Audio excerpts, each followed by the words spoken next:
There's a familiar tale softly traded from generation to generation, carried like nocturnal folklore. It says the following: if luck favors you, circumstances align in your favor. If luck attends you, you'll happen upon riches.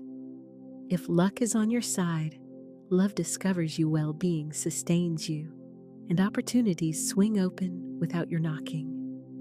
Thus, multitudes wait, gazing upward, crossing fingers, hearts unsure, purchasing lottery slips with shaking hands, blessing scratch cards, and envying the fortunate and favored. They dwell not as creators, but under the silhouette of randomness. They honor not divine law, but the capricious shrine of luck. Yet what in essence is luck, have you ever uttered? If only I were lucky. If you have, you're in crowded company. Countless people have breathed those words in midnight discouragement, studying thin wallets, missed job calls, and silent phones, concluding perhaps, I'm simply not lucky like they are. Yet hear this, you are neither forgotten nor ignored, and you are not unlucky. For luck is not the wellspring from which your life flows. Picture two figures before a wide golden field brimming with potential. One grips a lottery ticket in quivering hope. The other carries the lawful deed. One depends on chance. The other proceeds in rightful possession. Which stance describes you? Florence Scovel Shinn's teaching is both simple and striking. Luck does not exist. Only law exists. Divine law operates with precision. It neither speculates nor gambles nor inquires into your worthiness. It simply mirrors your interior state, echoing your speech beliefs and vibrational stance. Waiting on luck effectively declares, I am apart from source. I stand beyond order. I must plead for scraps. Yet you are no supplicant at the edge of a banquet. You are an heir, and heirs do not merely hope. They assert their claim. Consider the farmer. He does not roam his land, wishing grain into being, nor implore the sky for produce. He sows, cultivates, and waters, and he knows with assurance the harvest will arrive because he cooperates with the earth's law. Wealth follows the same pattern. You need not pursue it breathlessly. You must align yourself with it. Pursuing luck resembles chasing silhouettes. It keeps your aims perpetually distant, persuades you to wait though you were made to decree, and turns your gaze toward others, even though your prosperity is already inscribed within your soul's design. What if, rather than hoping to be selected, you recognize yourself as the one who chooses? What if wealth depended less on timing and more on tuning? What if your speech, belief, and conduct could compel life to ascend and meet you? You indeed can, and you shall. Today, we begin to discard the myth that traps many in scarcity and embrace the truth that ushers you into overflow. This is not a summons to grind harder or extend your prayers, nor an instruction to fix yourself or prove greater worthiness. It is about recollection of identity, a spiritual being, a divine heir, a co-creator, a living vessel of the divine law of abundance. When you cease waiting for fortune and begin operating by law, everything shifts. Storms may still arise, but you are no longer at their mercy. You become the one who addresses the tempest and commands stillness. The one who plants assuredly, knowing my harvest is guaranteed. Therefore breathe, release the tension from your shoulders, allow the worn belief to come undone. Luck was never the way appointed to you. Law is your way. Moreover, law answers you not as an adjudicator, but as a reflecting surface. You are not to beg, but to command, not to chase, but to summon, not to merely hope, but to know. For you are not a wind-tossed leaf. You are a bearer of divine authority. Your inheritance comes not by accident, but by alignment. Thus, pause here briefly. Allow this truth to settle within your spirit. Let it fall like seed upon receptive ground. You hold the deed. You are not merely the purchaser of a ticket. You do not live at fortune's mercy. You are ruled by divine law. And divine law is unfailing. Share in the comments if you've ever leaned on luck and if you're now prepared to operate by law instead. At the origin, there was neither coin, nor vault, nor handwritten check. There existed only a single reality, the Word. And the Word was no faint murmur, it was power. A vibrational directive, a decree that split the emptiness and shaped it into form. Florence Scovel Shinn stated it unequivocally, "Your word is your wand." Nevertheless, how many of us handle this wand as if it were a feather, fragile, flimsy, and waved about without intention? You are not on this earth to make wishes, to supplicate, or to merely hope circumstances shift. You are here to speak as a being vested with authority. For the Word was never designed to be feeble. The Word functions as the blueprint, the architect, the giver of law, the seed and the soil, the primal cause from which everything else proceeds. Yet the essential question remains, what precisely are you constructing with your speech? If your words were masonry, would they form palaces or prisons? Are your phrases setting foundations for wealth or excavating trenches of lack? Let us briefly return to ancient wisdom. Egyptian priests declared words over the ill and healing ensued. The Hebrews held that the tongue carries the power of life and death.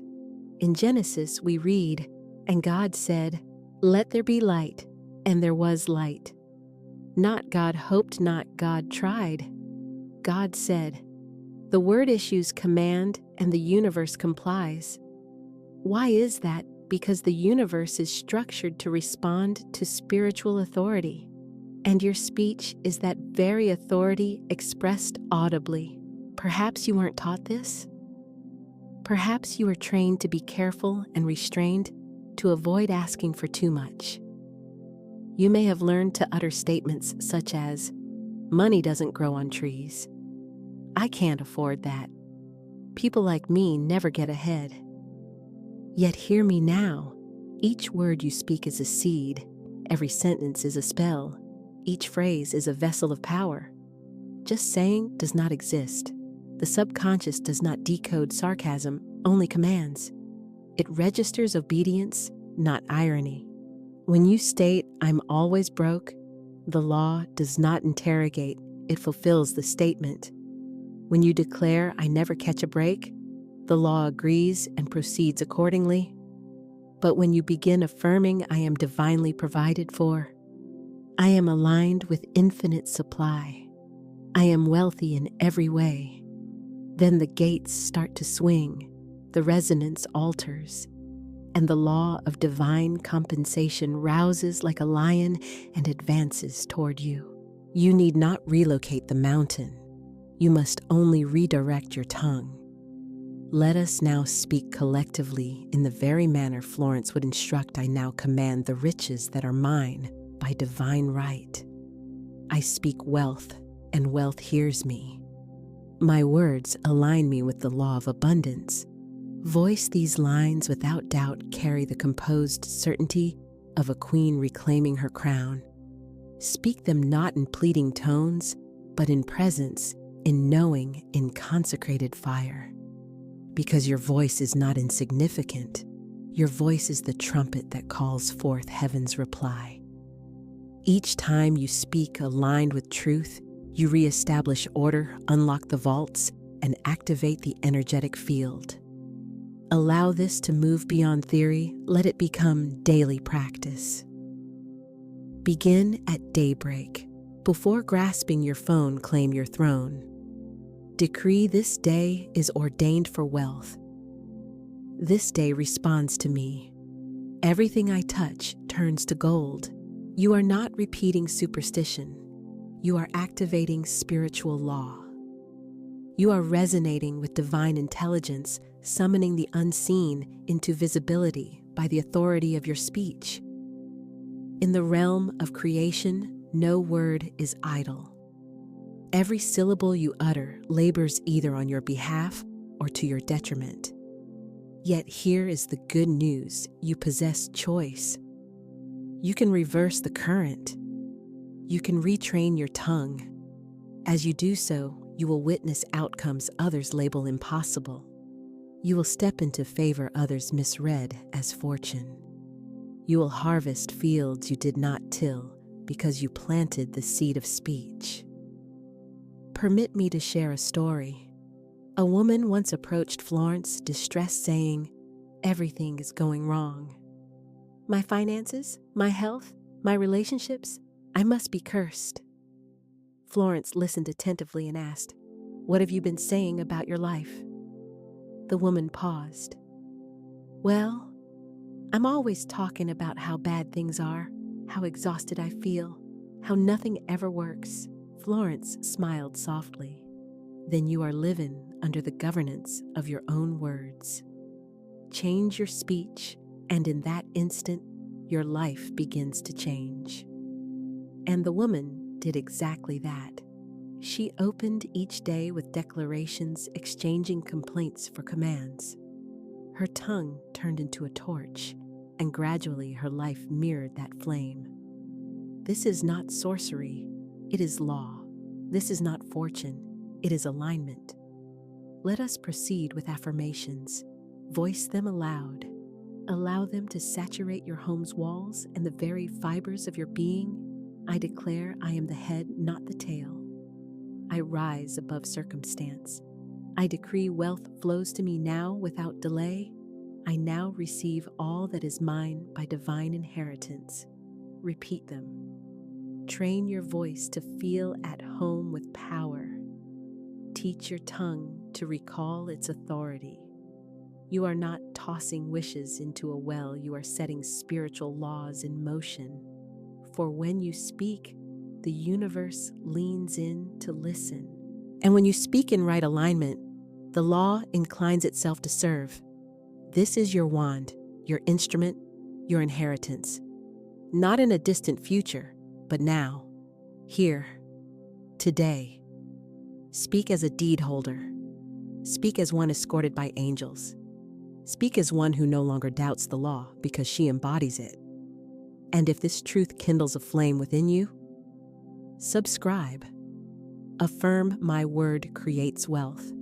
Because it does, it always has. Let us start with the truth you were never meant to misplace.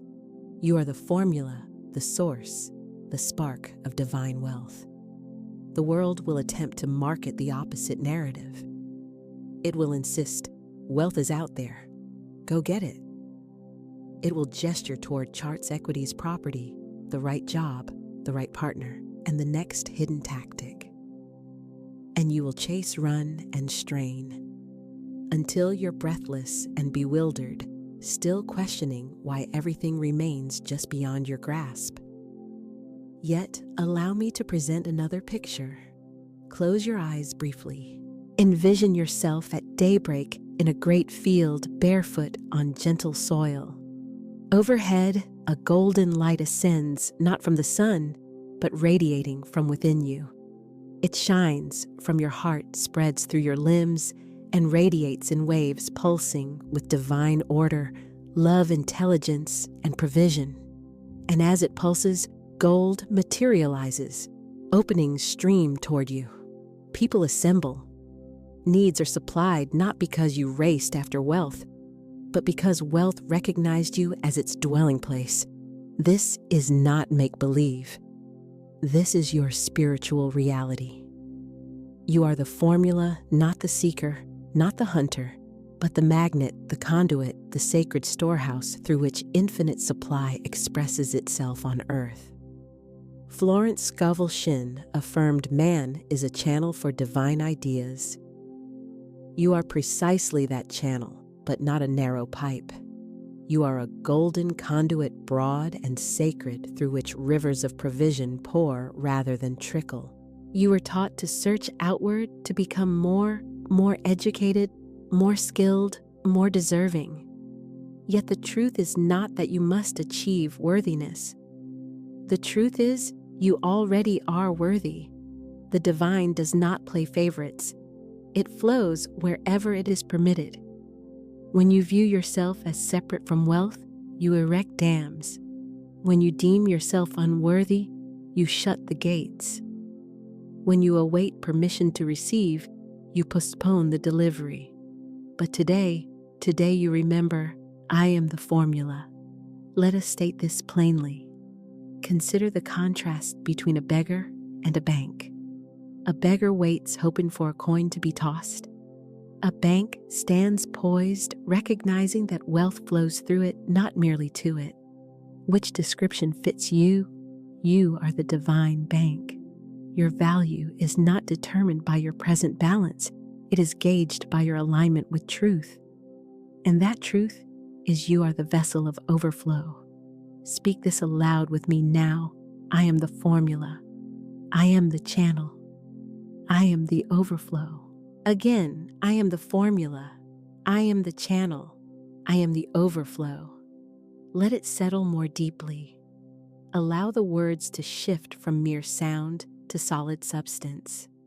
Because the instant you cease waiting to be chosen and start functioning as the chooser, everything transforms. You cease begging and begin commanding. You stop fearing the future and start creating it. You stop chasing the prize and realize you are the prize. Allow me to offer another story. Once there was a woman who tried everything to generate wealth. She read books, enrolled in courses, prayed, tithed, visualized, yet scarcity clung to her like a shadow. One day during prayer, she asked God, "What more must I do?" A reply came clear and calm. You must stop seeing money as separate from you. She wept not from grief, but from recognition. In that moment, she saw herself as the source, not the ultimate source, but its expression. She realized she is not the faucet, but the pipe, not the light itself, but the lamp. From that day forward, she carried herself differently. Her speech changed as well. She stopped asking, "How will I get?" and began affirming, "How shall I give from my overflow?" And the flow commenced, because she finally recognized she was the formula. Let us bring the idea home. What if the real question isn't, how do I get more money, but rather, how do I allow more of me to be expressed? What if your task is not to attract wealth, but to remember that you are wealth embodied? When you enter a room, wealth enters with you. When you speak with clarity, wealth itself speaks. When you believe in yourself, wealth believes alongside you. Because you and wealth are not strangers, these are two names for the same spiritual force expressed through you. Truth is magnetic, and when truth is spoken and embodied, it draws all things toward itself. You don't need to map every step. You need only align with the knowing, I am the winning formula. Sense it deep in your bones. Envision yourself not as a cup awaiting filling, but as a fountain already overflowing. You are not present merely to survive. You are here to steward wealth towards sacred purposes for joy, for justice, for creation. This is not arrogance. It is alignment. This is not ego. It is embodiment. Proclaim it now. Speak it louder than doubt, louder than your past, louder than fear. I am the formula. I am the channel. I am the overflow. Pause. Allow those words to reverberate through your spirit like a bell moving through quiet air. Because the lie ends here. The lie that you must chase. The lie that you must hustle. The lie that wealth exists somewhere out there. No, wealth is right here, in your voice, your presence, your very being.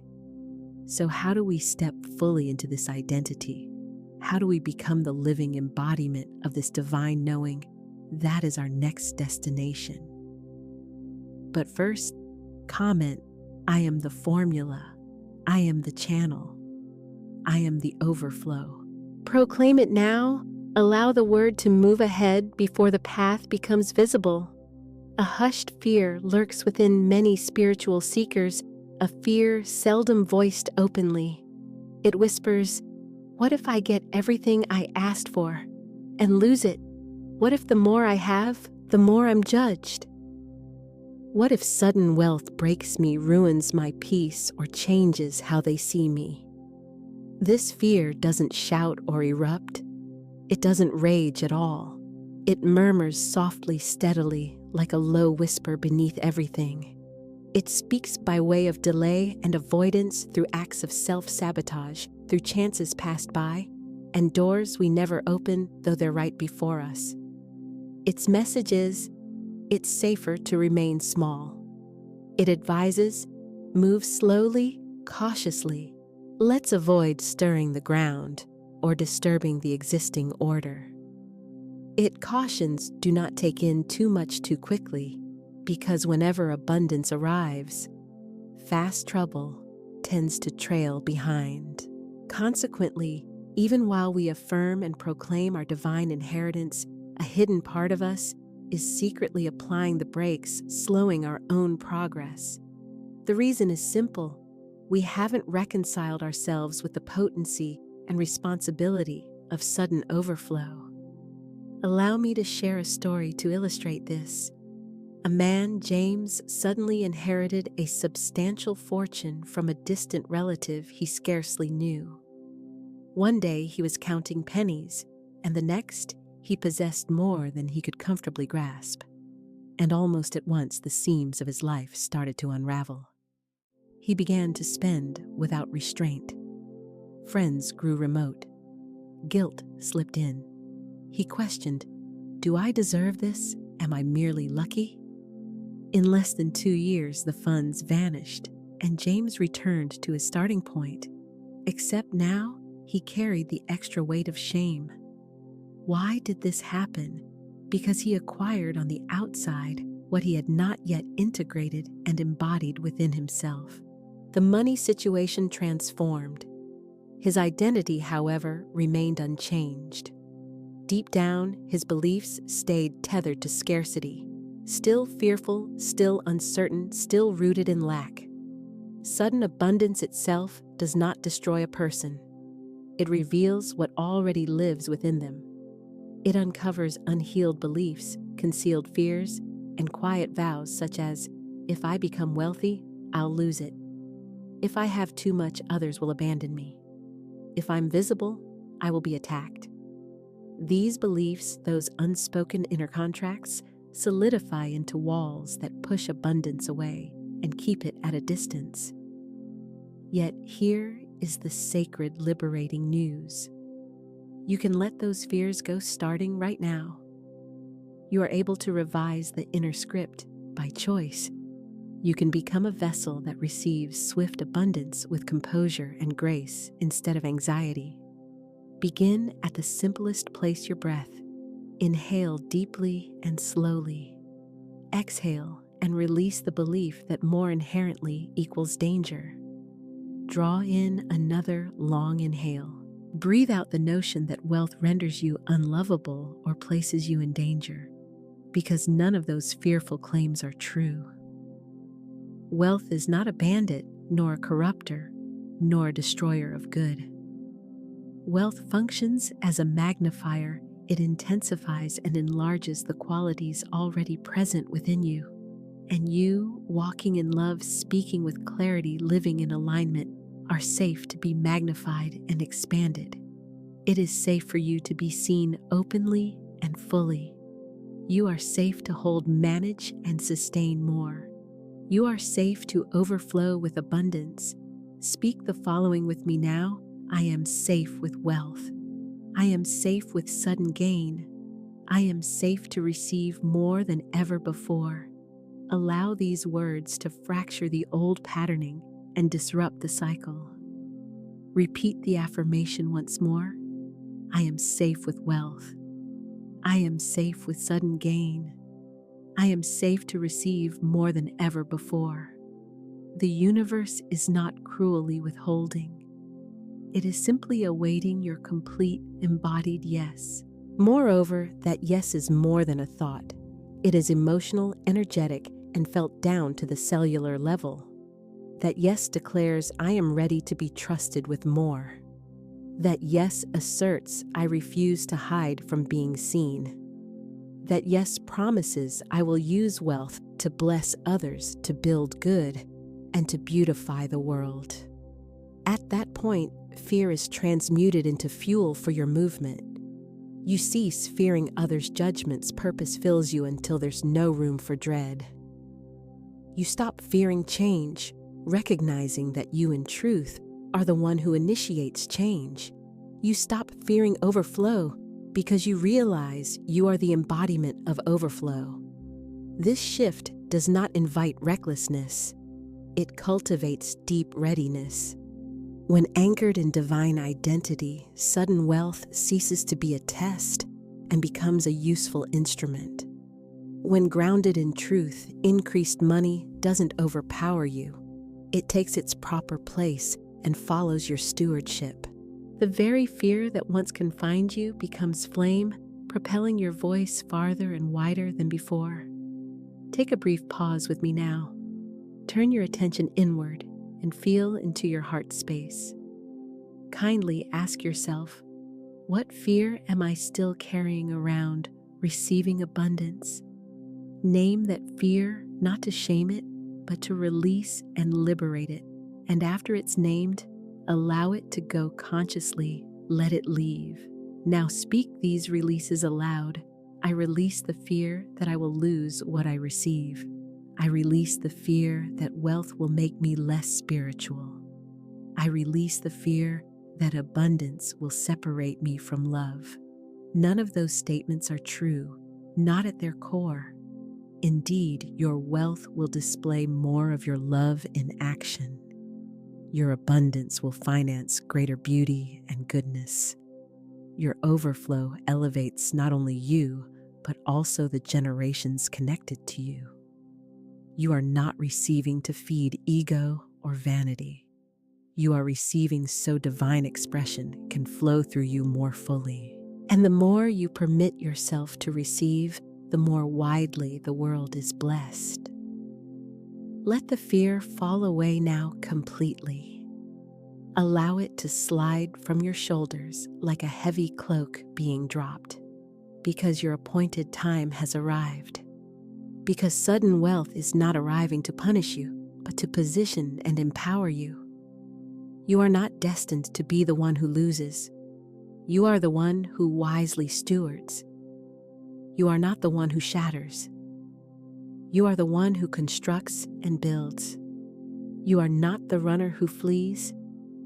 You are the receiver who welcomes and holds.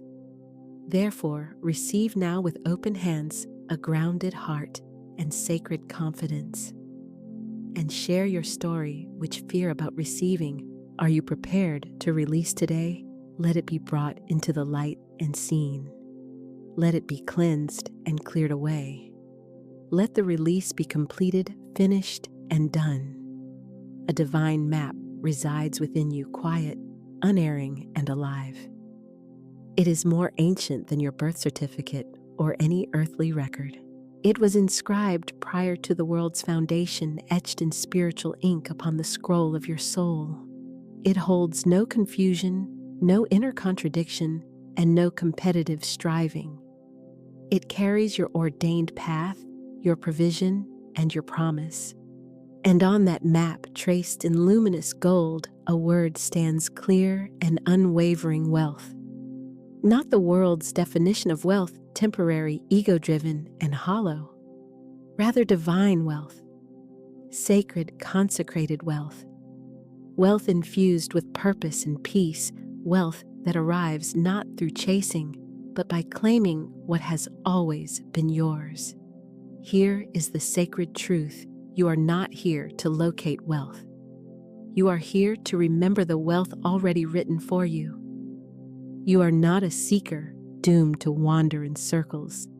You are an heir awakening to your inheritance at last. Let me offer another story to clarify this. Once a little girl wore a golden locket given by her grandmother when she was an infant. Inside rested a tiny hand-drawn treasure map. As she grew, she forgot the locket even existed upon her neck.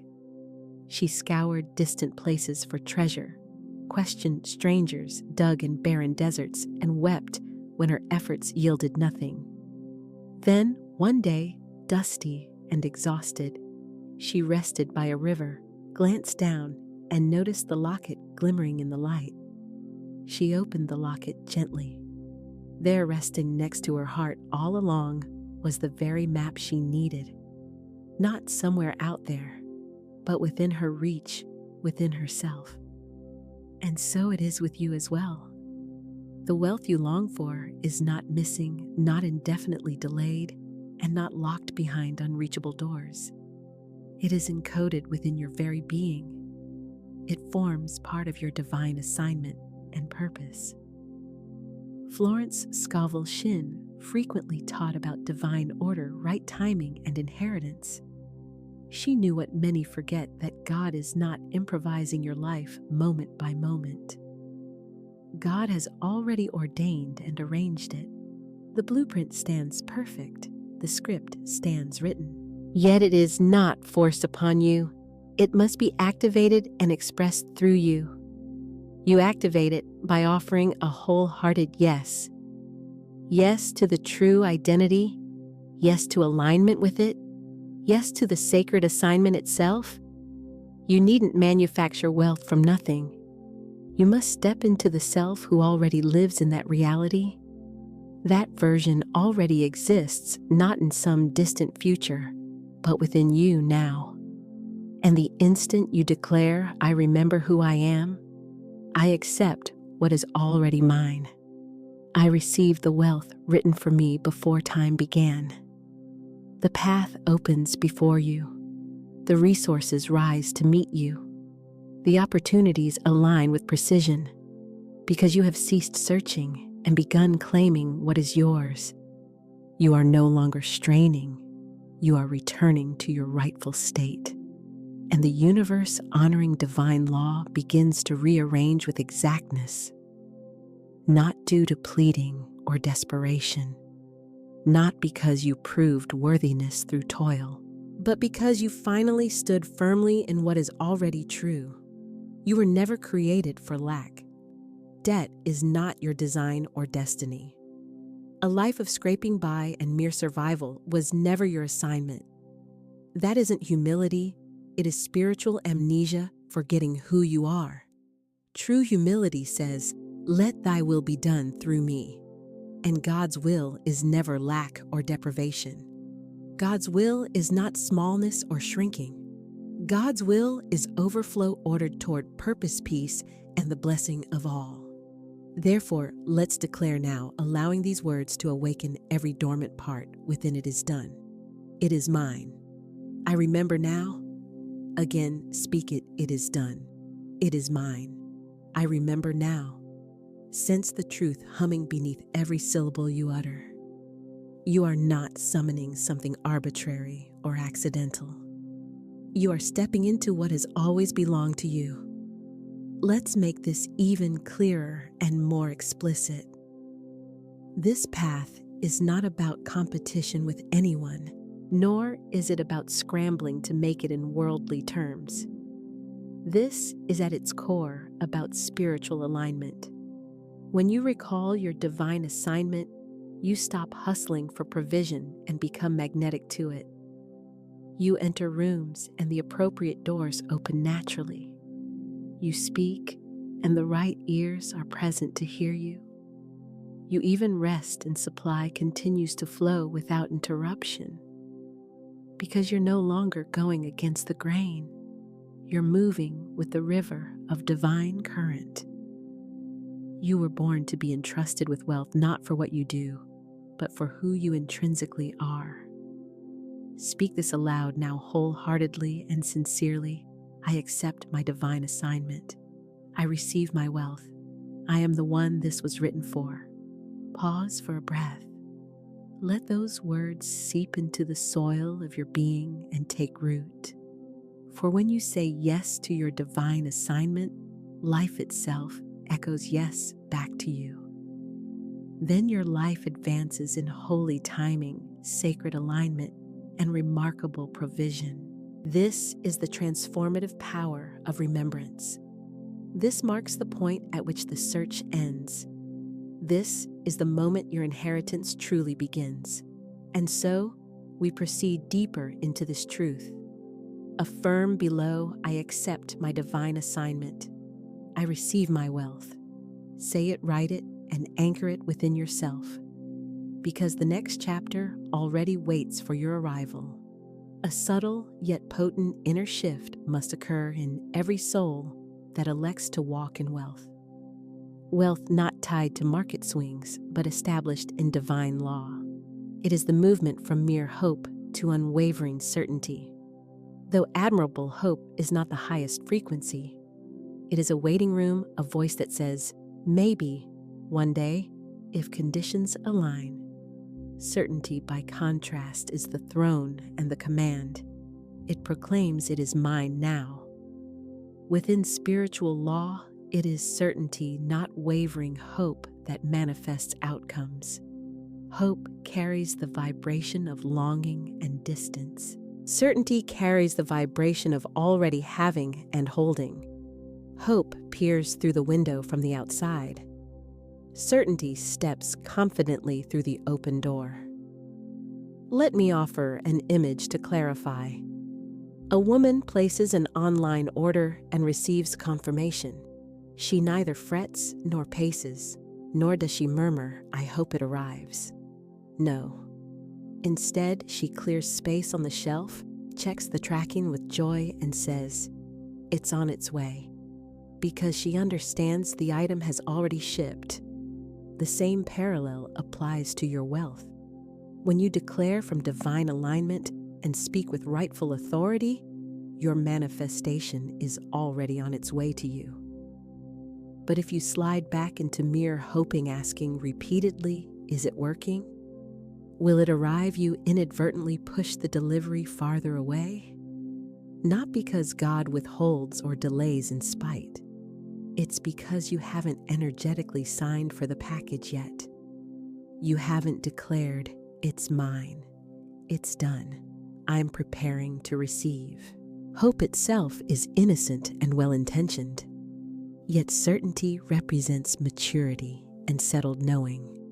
Certainty is a knowing that persists even when evidence is delayed. It's the inner anchor declaring, even if I don't see it yet, I know it's already complete in the unseen. And since it is finished in the invisible, it necessarily emerges in the visible realm. Not a maybe, but an inevitability.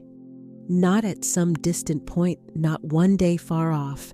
Now, in this present moment, let's bring this closer, intimate, and personal to you.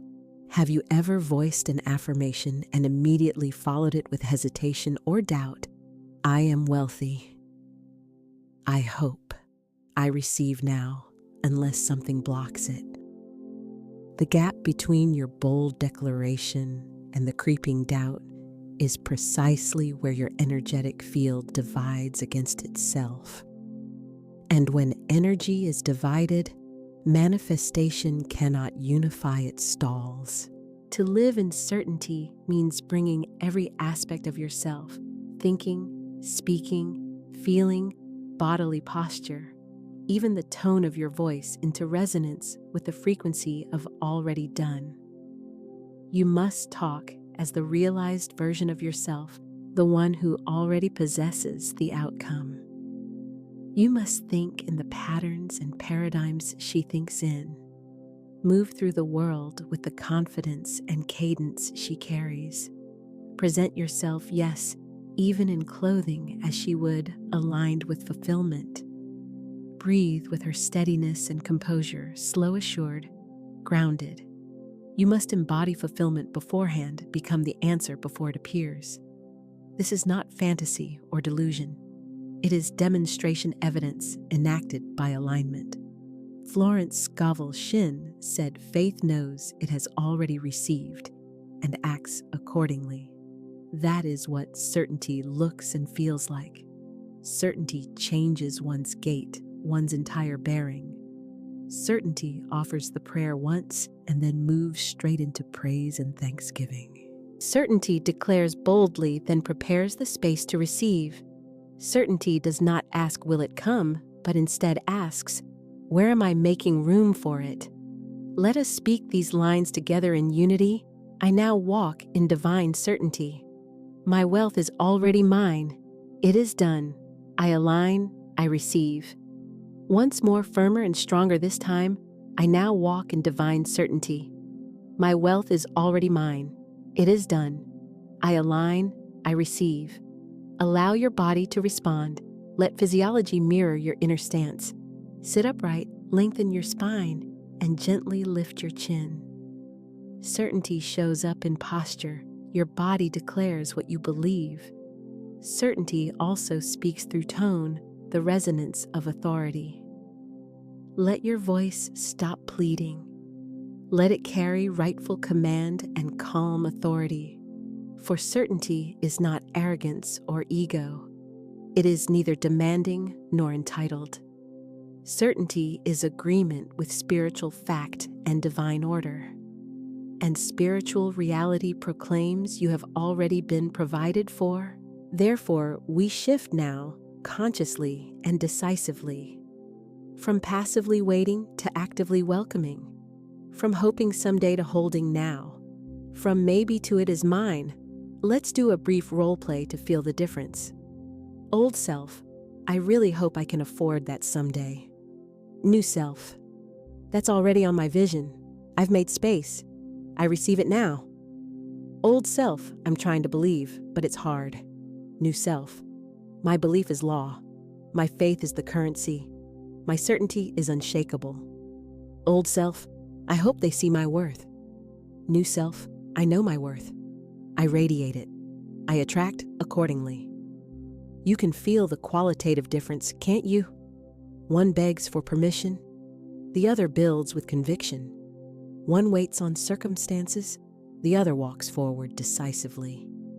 One merely hopes. The other knows. And you are ready to stand as the one who knows. So we align right now intentionally, in every cell of your body, in every sentence you speak, even inside your silences and pauses. Let certainty pour over you like warm light saturating every layer. Let it enter your spine, your breathing, and the timbre of your voice. Allow it to rewrite your inner code and default settings. It is mine. I receive now. I walk in divine ownership. There is nothing you must chase or claw toward. You align, you speak, and you allow. This is the rhythm. And if fear returns, as sometimes it will simply say, I remember who I am, because doubt itself is not your enemy. Doubt is a doorway, a threshold you can pass through. And now you know how to step through it with grace. So are you ready to stand in this? Say it with grounded power and presence. Declare it openly in the comments and beyond. I speak with certainty. It is mine now. Repeat it again and again until it sings through your bones and becomes second nature. The universe operates with clarity. It is never confused. It awaits your clear, consistent signal. And the signal that unlocks movement is certainty. There comes a moment on the spiritual path when the seeker matures into the steward. When the former request, give me enough, transforms into use me as the vessel of more than enough. And that precise moment, beloved, is now.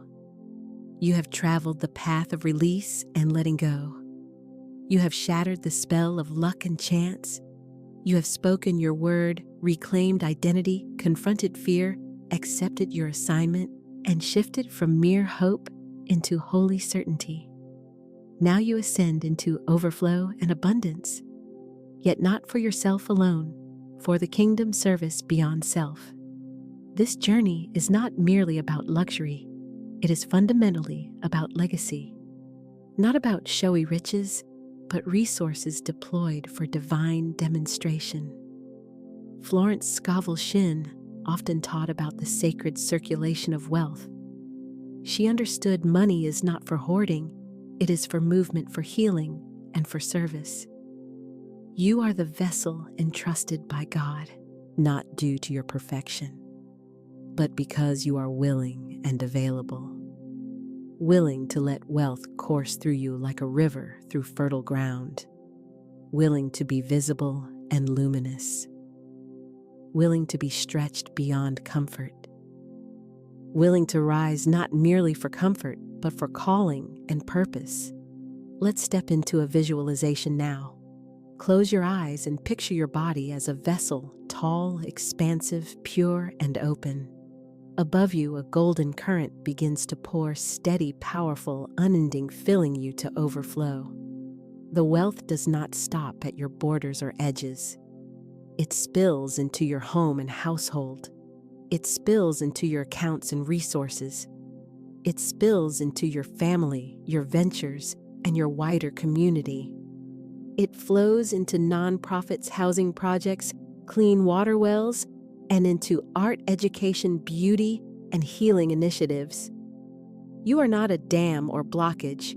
You are a river meant to move. You are not here to retain it all for yourself.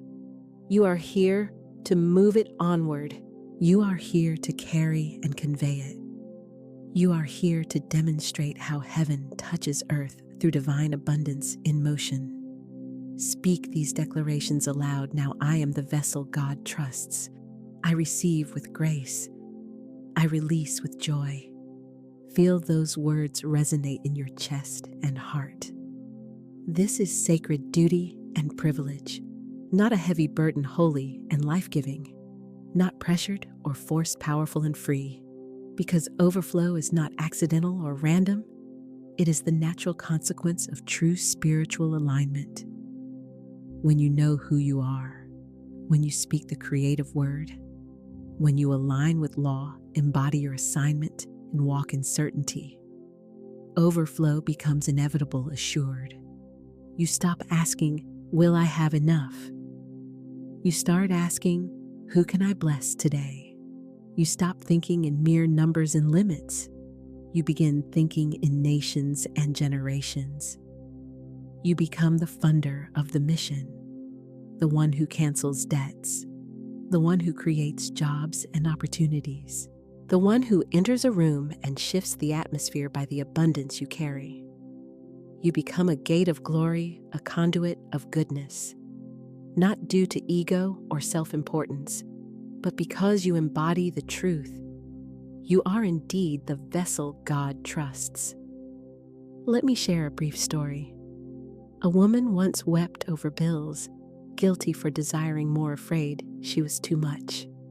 One day in stillness, she heard the voice speak, "You are not asking for too much. You are asking for too little. Too little for what I want to do through you. Too little for the legacy I've written. Too little for the vision I've placed in your womb." From that day, she ceased apologizing for her calling. She stopped shrinking herself to fit scarcity. She opened her hands and declared, "Pour it in, pour it through. I receive the overflow." And from then on, everything began to transform. Beloved, it is time to end mere survival. You are not here simply to get by. You are not here to perpetually make ends meet. You are here to pour out, to overflow abundantly, to demonstrate heaven's abundance upon the earth. Therefore, let us declare together now, I am the vessel God trusts. I receive with grace. I overflow with purpose.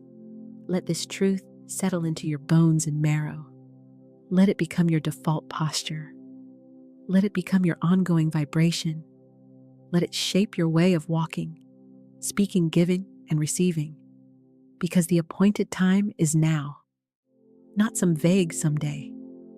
Now, you are ready fully and truly. You are aligned with law and purpose. You are called to carry this. Let us prepare the inner soil for outward demonstration. Let us walk as the Word embodied, made flesh. Let us carry the wealth that heals, helps, and holds communities. Because you, beloved, you are the vessel God trusts. Type it now in the comments, I am the vessel God trusts.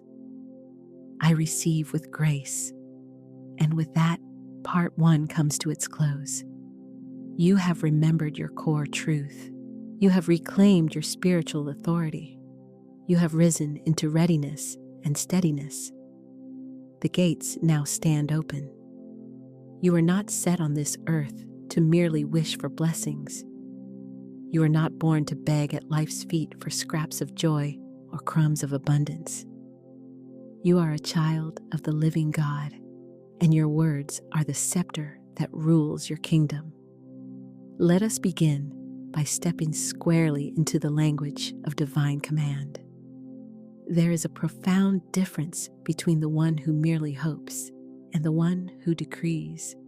The hopeful says, I wish I had more money, and the universe hears uncertainty and delay. But the one who commands declares, I now call forth divine wealth. It is mine by spiritual right, and heaven moves swiftly to comply. The universe answers authoritative command, not the faint murmur of longing. Speak this with me now. I do not wish, I declare. I do not beg, I command. I am a spiritual authority, and my word is law. Let's step into a quick workshop. Listen to the next sentence and notice its vibration. I hope one day I'll find a better job. That is the vocabulary of spiritual amnesia, the speech of someone who has forgotten their divinity. Now observe the shift when we restore a commanding tone. I now call forthright employment aligned with my gifts, richly compensated and divinely ordered. Can you feel the shift in energy and certainty? The first kind of sentence taps timidly at a door, unsure whether anyone is inside. The second strides right in, confident the house is theirs by right. Let's try another illustration to make this clearer. I want to stop living paycheck to paycheck. Now render it as a decree stated with authority. I now step into financial overflow. Money flows to me freely and endlessly. I am provided for always. When you speak from wanting, you broadcast absence. When you command, you broadcast certainty and possession. Wanting is a frail signal. Commanding is a divine posture. You are not a petitioner waiting at the gate. You are the keeper who decides what enters. Speak this declaration out loud with conviction. I no longer speak as one in lack. My words are rich. My voice is royal. I speak, and it is done. Your subconscious records your tone. Each I wish I need, I hope writes a limiting program, while each I call forth I now choose. It is mine by divine law, installs a key that unlocks new outcomes. Whatever you command in the unseen realm materializes into the seen. Ask yourself honestly, how do you feel inside when you issue a command? Close your eyes for a moment. Envision yourself standing on a high balcony overlooking your realm. You raise your voice, but not in desperation. In divine certainty, let the harvest be gathered. Let the floodgates open. I am ready to receive. This is no longer hope. It is remembrance of your rightful authority. You are taking your seat on your rightful throne again. Share below. Transform one of your hope statements into a firm decree. Let's continue advancing to the next step. Before command can flow unhindered, the inner pipeline needs clearing. For far too long, inherited fears have congested our channels. Scarcity isn't your essence, it's merely conditioned programming. from sermons that praised poverty as piety to parents repeating, "We can't afford that," to the silent trauma of overdue bills and postponed dreams. None of this is divine law. It is human distortion and learned fear. Consider Ava's story as a living example. Ava came from generations of scarcity. Her grandmother saved coins in jars and grew tense at rent time. Her mother whispered worry around money. "Don't get too excited, it never lasts."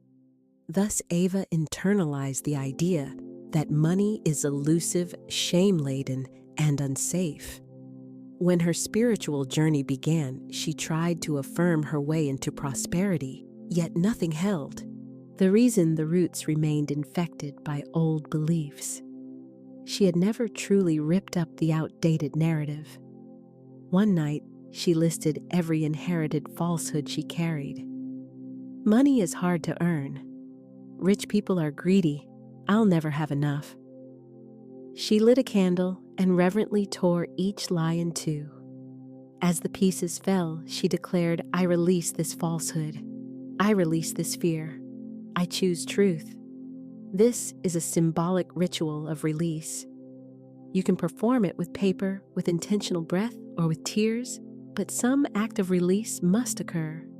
Speak this affirmation right now. "I release the money fear. I do not inherit lack. I inherit divine supply." Money isn't evil. It's neutral energy that moves wherever permission is given. You grant that permission by refusing to speak contrary, scarcity-laden words. If your subconscious views wealth as dangerous, it will quietly sabotage your progress. Use conscious substitution when the inner voice says, "I can't afford this," reply firmly, "Wealth is always near." Divine substance covers this now. When it murmurs, "I'll lose it," all respond, "I am rooted in eternal supply." Nothing good can be taken. Replace every fearful script with a truer, higher statement. Initially, it may feel unfamiliar, like a new robe. Keep wearing it, and soon it will feel natural, like your own skin. Now declare this aloud with steadiness. "I release the story of struggle. I choose the law of abundance. I am free from the chains of fear." Take a breath, place a hand on your chest, and sense the internal shift. You are not defined by your past. You are empowered in the present moment. Add your voice below. "I release all money fear. I trust divine wealth." Let us proceed to the next principle. The conscious mind makes the decisions and sets intention. Yet it is the subconscious that carries out and executes those decisions.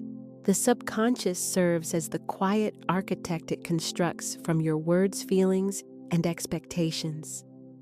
It doesn't debate, it simply repeats whatever it's been given.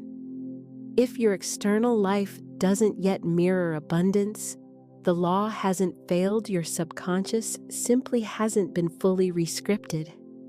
The subconscious responds first to repetition, what it hears often. The subconscious also conforms to environment, what surrounds you. And the subconscious is commanded by emotion, the feeling, tone you attach to words. Consider Jordan's example to see this at work. Jordan was buried in debt, juggling 2 jobs, exhausted and resentful. He read the books and taped affirmations to his mirror, but little changed. Why was there no shift? Because by 9:00 a.m., his subconscious had been re-enlisted into fear and scarcity. He awoke to stress, turned on crisis-laden news, opened email to bills, checked his bank to see lack. His environment shouted louder than his intentions. Then one day, he made a decisive choice to change the pattern. He created a new wealth ritual he named Command Mornings. As soon as his eyes opened, he proclaimed aloud, "I am wealthy. I am safe. Divine supply flows now." No phone, no fear, just deliberate command. He played prosperity audio while brushing his teeth, wore his best clothing even on casual days, and dressed himself in the feeling of wealth. He envisioned checks arriving, smiled ahead of time, and walked with tangible expectancy. Each night before bed, he affirmed, "My subconscious now accepts the truth of abundance. It builds a life of overflow while I rest." Within 2 months, his energy and presence shifted. A consulting offer appeared, paying triple his usual income. Within a year, he cleared his debts. Why the turnaround? Because his subconscious had been rewritten to support abundance. The old script, "money is scarce," was replaced through daily command. This is now your assignment. Saturate your mind with truth until the lie no longer finds a place to cling. Let repetition become sacred ritual and discipline. Let's practice together right now. Speak out loud with me. Let the cadence carry your body and mind. Money is my servant. I am aligned with wealth. I deserve, I receive, I give. I am magnetic to miracles. Pause briefly and feel the resonance. Once more repeat it to deepen the groove. Money is my servant. I am aligned with wealth. I deserve, I receive, I give. I am magnetic to miracles. Do not underestimate this practice. Repeat it consistently, and reality reorganizes to reflect it. Your word remains your wand, the instrument of creation. Your daily speech becomes your daily creation in form. Here is a potent tool record, your own affirmations in your voice. Speak as already wealthy, and listen while you drive, walk, and sleep. Allow your own voice to rewire your inner architecture. Your subconscious places greatest trust in your own tone and cadence. Speak this affirmation now with clarity. My subconscious obeys my new truth. I speak wealth. I live wealth. I embody wealth. Let's go deeper. Place one hand over your heart, the other on your belly. Inhale slowly and repeat. All of me now agrees with abundance. Every cell welcomes wealth. I am a vessel of divine riches. Notice the stillness that follows. That calm is alignment settling in. And once your subconscious agrees, the flow becomes unstoppable. Everything you touch starts to prosper. Ideas ignite. Favor locates you. Opportunities open inexplicably. You become a living demonstration of spiritual law in motion. Share below your new wealth routine or commit to beginning one today. Are you ready to embody wealth in action? Now let's move forward into embodiment. With the subconscious softened like clay, and receptive embodiment begins. To translate the unseen into the seen, you must step into the self who already holds it. How would you dress if $1 million arrived just yesterday? How would your walk look if divine favor preceded you everywhere? How would you speak if you knew the universe was complying with every command you issued? Move through your days as though the outcome is already complete. This isn't delusion. It is lived demonstration and alignment. The spiritual realm does not react to desperation. It responds to embodied certainty. Allow me to guide you into a mirror-based visualization. Stand before a mirror or imagine it vividly and look into your eyes, not as you appear now, but as your wealthy, joyful, divinely favored self. Who stands before you in that reflection? Are the shoulders lifted and open? Is the gaze steady and clear? What clothing and adornment do they choose? What fragrance do they select to carry with them? What do they say, and how do they sound upon entering a room? Speak to that version now, not as a fantasy, but as a truth you are already living. Say the following words with reverence. You are here. I see you. I am you. You are magnetic. You are majestic. You are meant for this. I no longer chase, I carry wealth. I no longer beg, I broadcast blessing.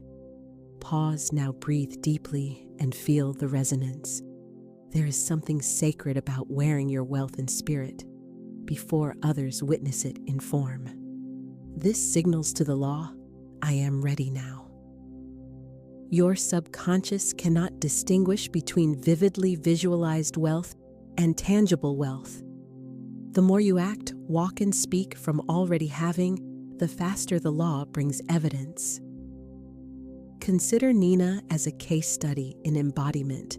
Nina worked customer service for modest pay, living in a studio apartment. Then one day, she resolved to dress for her destiny. She purchased a single luxurious coat on clearance, polished her shoes, and carried herself tall. Each morning, she told her reflection, I am the wealth. I bring the gold. I walk in rooms as favor. Initially, co-workers teased, why so fancy, they asked with smirks.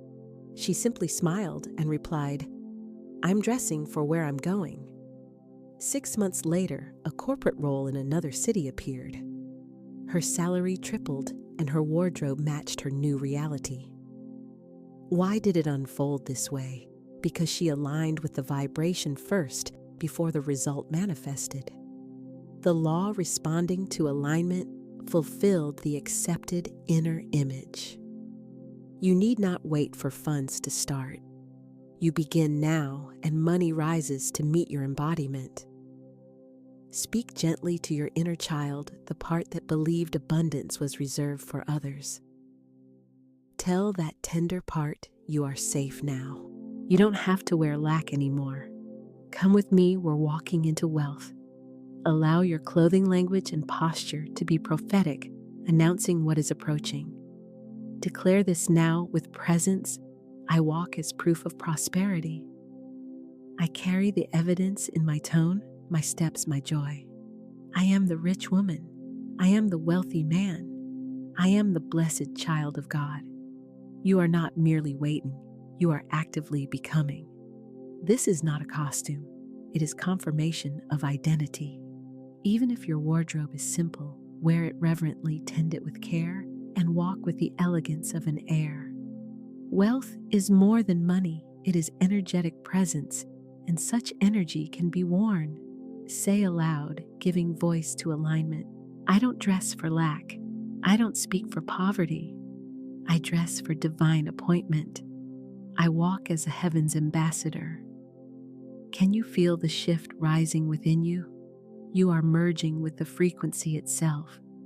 And once you become it, you draw it magnetically. Affirm publicly, I walk in wealth. I am the proof of prosperity. Now, let's step into the realm of spiritual demonstration. There is a sacred juncture in manifestation, where what you uttered by faith becomes what your hands can touch. This is how the law fulfills itself in divine order. The law demonstrates in living proof. It does not return void or empty-handed. When your speech aligns with truth, your commands flow from divine authority, and your subconscious is saturated as you walk in expectancy. Then the law must answer and arrange. This is not a question of if, but of law and certainty. Let me illustrate with a story. Valerie had affirmed abundance for months. Each morning she declared, I am divinely supplied. I call forth provision from the north, southeast, and west. I am a magnet for miracles. Yet her bank balance contradicted her words. Only 30 cents out remained. Rent loomed, and discouragement settled in. One morning, in holy frustration, she cried out, not as a wish, but as a decree. God, I have spoken your law. I will no longer fear. Show yourself in this. Then she took a radical step of embodied faith. She dressed beautifully and walked as if provision had already arrived. She bought a tea, trusting more would follow. She smiled at strangers and praised before any evidence appeared. On returning home, she found a letter without a return address. Inside lay a handwritten note, I was guided to bless you. May you be reminded God always provides, along with a check made out for $2,000. She sank to her knees in tears, not only for the money, but because she finally knew in her bones. The law demonstrates clearly and compassionately. It heard her voice, felt her faith, and recognized her alignment. This is the law of proof declare. In faith and follow with feeling, and corroborating evidence arrives. Be mindful, though the answer often comes wrapped in unexpected packaging. Your miracle may not match your picture, but it will carry the precise feeling tone you requested, and the timing unmistakably divine. You need not chase outcomes. You only need to align and allow. Speak this affirming decree now: I no longer doubt. I no longer delay. The law is in motion. My demonstration is on the way. Now envision your life as a field. Your words are seeds. Your beliefs are the water, and the sun of divine timing draws the blossoms forth. Do not uproot your own garden with fearful doubt. Let it grow in peace. Remain steady in your stance. Keep yourself aligned. Speak and act as if the outcome is already complete and secured. Now let's amplify the energy of manifestation by stacking a layered, intentional declaration. Repeat after me, voicing this with conviction. Divine supply flows to me now. I am ready to receive. The law is faithful and cannot return void. I trust the unseen before it is seen. I celebrate the harvest that is already mine. Allow the cadence of these words to become living evidence within your body and mind. Notice your energy lifting. Sense strength and authority returning to the sound of your voice. Declare it once more with increased presence. I don't hope, I know. I don't plead, I command. I don't chase, I align. The law demonstrates. Now pause and reflect for a moment on your own life. Can you recall a time, however small, when your spoken declaration materialized in real life? Perhaps a favor arrived precisely on time, an unexpected gift appeared, or a door swung open right after you spoke boldly. That was a demonstration in action, proof of principle. That was the law signaling to you unmistakably, this process truly works. Let your memory stand as a monument of faith.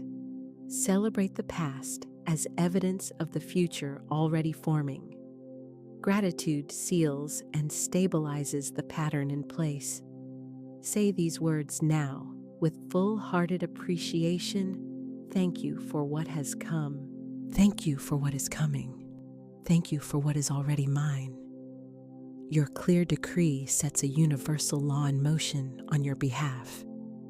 Your belief functions as the architectural blueprint for what follows. Consequently, your life transforms into the living proof and evidence of that law. You yourself become the walking demonstration of alignment. Speak this alongside me now. I am the demonstration. I am the evidence. I am the fulfilled word of abundance. Now take a deep breath. Receive fully. Anchor the state within you. You are no longer merely studying these truths. You are actively living and embodying them. Testify, if you will, what miracle or shift has appeared for you. Share it below as a witness. Your testimony might be the key that unlocks another person's faith and courage. Let us transition into the force that renders demonstration magnetic and inevitable. Gratitude is not only a reaction after the fact, it is a primary cause that sets creation in motion. It isn't merely a polite thank you once the gift appears in your hand. It is the summoning frequency that beckons the gift forth from the unseen. Gratitude resonates at the divine frequency of already having and sufficiency. It is your soul proclaiming, I recognize the blessing even before my hands hold it. And faith of that caliber is the force that moves mountains and rearranges outcomes. Let us commence with a sacred principle. What you sincerely praise tends to remain and stabilize. What you bless consistently expands and multiplies. Whatever you persistently feel grateful for multiplies in form. Gratitude operates like a magnet, drawing miracles closer and faster. Consider this teaching tale the parable of the grateful receiver. Two seekers once lived, Mira and Althea. Both shared a longing for abundance and provision. Mira said, "I will be thankful when the money arrives. After I see the evidence, then I'll rejoice." Althea replied, "I will be thankful now. I'll bless every penny. I'll speak praises into my empty wallet as though it were already overflowing." Both waited, yet ultimately only one truly received in abundance. Why did only one of them receive? Because gratitude sends the unmistakable signal, "I trust you. I trust the law. I trust the timing completely." Spiritual law responds to that trust. As fire catches dry wood, it ignites swiftly. Althea practiced daily praise as a discipline. "Thank you, God, for the money I cannot yet see. Thank you for what's on its way. Thank you for divine surprise and sudden increase." She expressed gratitude for every dollar, each breath, even each open parking space. She even thanked God for her own voice, recognizing it as a tool of command. Before long, the money began arriving tangibly. It didn't arrive as a single event, but in repeated waves. She became a receiver in spirit long before she became an outward recipient. She wore gratitude like a fragrance, and it drew every good thing toward her. Join me in speaking this aloud. I praise before I see. I bless in faith. I give thanks, and the door opens. Now consider this: in what ways do you thank God before the miracle appears? Here is one of the most magnetizing prayers you can utter. Thank you, God, for wealth seen and unseen. Thank you for the divine deposits already in motion. Thank you that the harvest is on its way. You don't have to wait for an obvious reason to begin praising. Praising is itself the reason and the act of faith. Praise sends the definitive signal to the universe. Praise also contains the raw power that shifts reality. Let's move into a flow state, a rhythmic stream of appreciation. Speak the following aloud, sincerely from your soul. Thank you for the roof over my head. Thank you for the food on my plate. Thank you for the money that's coming. Thank you for the supply I cannot see. Again, repeat them slowly and mindfully. Thank you for every open door. Thank you for divine appointments. Thank you for the knowing that it is already done. Notice the energetic shift occurring. This is not superficial fluff. It is real spiritual force. Gratitude isn't passive or dull. It is magnetic, electric, and alive with movement. When gratitude partners with command, your momentum becomes practically unstoppable. Speak this now with both authority and thanks. I command in authority, and I praise in trust. I declare in power, and I give thanks in joy. Gratitude serves as the great dissolver, melting doubt quickly and cleanly. Try this when fear, confusion, or delay surfaces. Pause and speak. Thank you, God. I don't know how, but I know who. I don't see it, but I believe it. I don't feel it yet, but I praise it now. Fear will loosen its hold. Doubt will thin and fade away. Gratitude is like light, and where light dwells, darkness cannot remain. Say this now and inscribe it deep within your spirit. I praise the promise, not the problem. I bless the solution, not the situation. I am a receiver, and I say thank you now. You are actively preparing the field of your life for a bountiful harvest, and the richest, most fertile soil you can cultivate is praise. Add your affirmation below. Thank you, God, for wealth seen and unseen. Now we arrive at a final remembering: you are not meant to chase, you are meant to command. Certain energetic postures actually repel what you desire most. That posture is chasing pursuit rooted in lack and distance. Chasing implies separation. It keeps saying, "What I want is not here yet."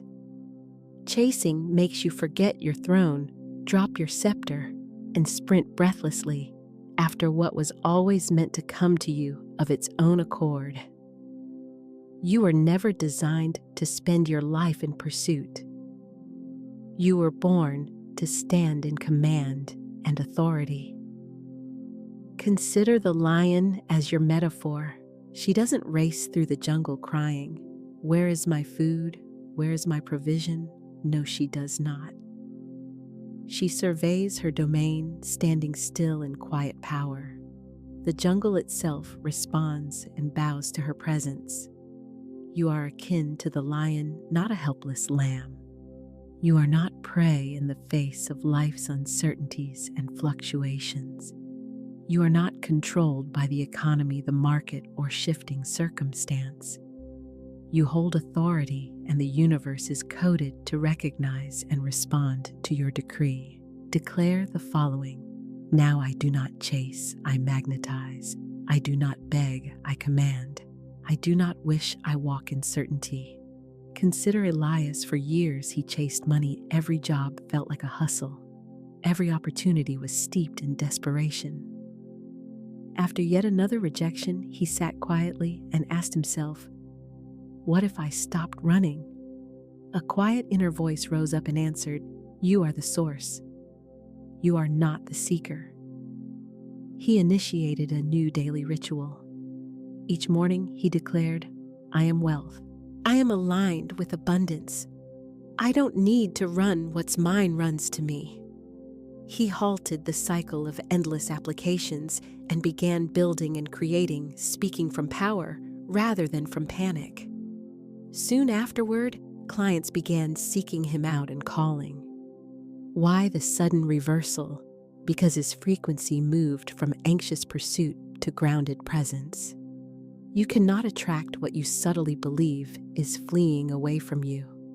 You must become the still magnetic center around which things gather. Speak with me now, letting it land. I am still, I am powerful, I am magnetic. I carry the vibration of wealth. I sit on the throne of command. Your posture must shift both within and without, internally and externally. Begging lies beneath your divine birthright and identity. When you plead, "Please just let me have enough," you minimize your voice and affirm lack. But when you declare, "It is done. It is mine. I receive now," you stand in full alignment with divine law. You are not here to ask for crumbs or leftovers. You are issuing directives from the authority of heaven.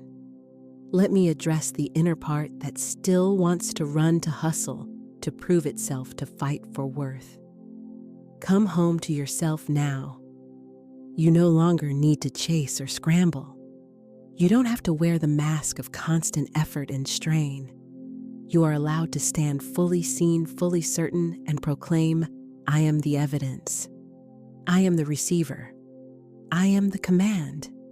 Close your eyes and visualize you stand atop a hill, arms open wide. Below, everything you've desired, wealth, peace, favor, streams toward you. Not because you chased it down, but because you called it by name and it answered.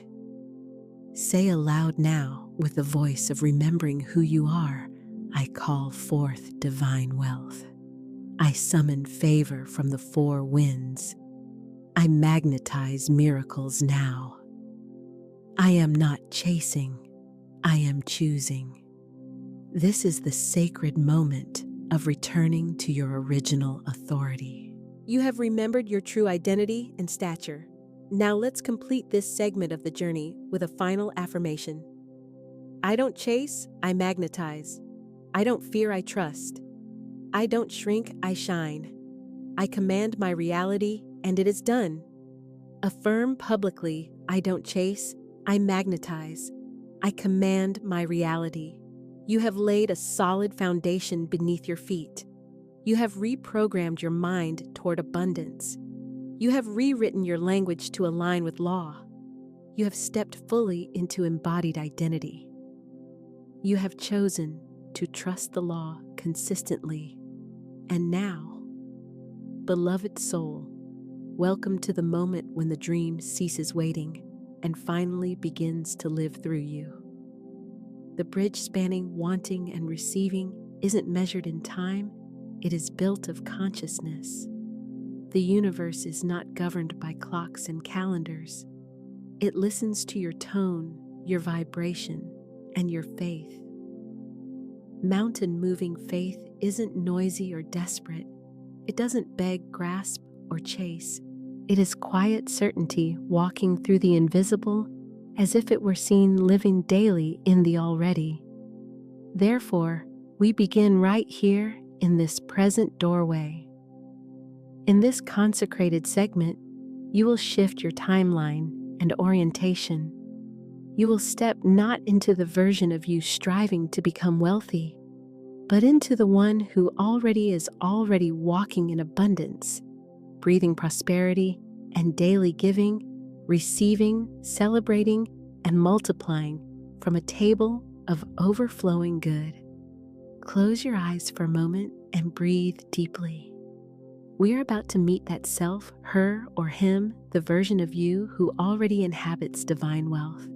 Inhale, exhale, and release this moment step gracefully into the next. Now visualize the following scene vividly. It's a quiet morning, the sun filtering through silk curtains, everything soft, peaceful, and holy. You are awakening inside your wealthy life, fully present to it. Your bed is warm and embracing. Your sheets are fine linen. Your body is rested, energized, and nourished by profound peace and purpose. You stretch and smile. There is no rushing, no scarcity, and no fear, only sufficiency. You dwell daily in overflow, more than enough. You walk to the window and behold a magnificent view, ocean, mountains, city skyline, or a quiet garden, each reflecting your inner life, expansive, orderly, and abundant. You are not hoping for wealth anymore. You are actively living within it. You are not postponing ease to a future date. You are saturated in ease right now, in this very moment. You clothe yourself for the day, and every piece you put on becomes a proclamation: I am worthy. I am robed in favor. I am selected by divine law to live in richness and sufficiency. You pass through the day with poise and composure. You give freely, confident that more continuously arrives. You accept gifts graciously, aware the universe rejoices in lavishing you. Your enterprise prospers. Your ideas stream with ease. You naturally attract divine compensation and increase. And amid all of this activity, a single truth resounds within your spirit. This is the life I once prayed for. Speak the line with me now. I am living the life I once prayed for. Repeat the affirmation once more. I am living the life I once prayed for. And if your present outward circumstances have not yet mirrored this inner vision that is acceptable, beloved, the visible does not generate the invisible. Rather, the unseen gives rise to the seen. You do not postpone the feeling of wealth until money shows up. You do not delay the feeling of home until the house appears. You do not wait on a job title to feel fulfilled and purposeful. You declare, you embody, and you affirm from the stance of already. And as Florence Scovel Shinn taught, faith knows it has already received and acts accordingly. Therefore, beginning today, we will act in alignment with that knowing. No more phrases like, when I get the money. No more conditional statements such as, when I make enough then. No more waiting on external events or the world to move first. From this point on, you function as someone who already possesses the good. You think with the mindset of one who already has. You speak with the voice of one who already has. You give as a person who already has an abundance. You design and plan your life as one who already has received. And the world, serving as a mirror to your dominant vibration, will gradually reflect the same reality back to you. Take a few moments to write a description of your life as it looks now that you already possess wealth. Not later, not someday, not after a breakthrough. Now is the focus. Where is your home located? What is the felt experience of your mornings? What kinds of clothing are you choosing? Whom are you serving or assisting?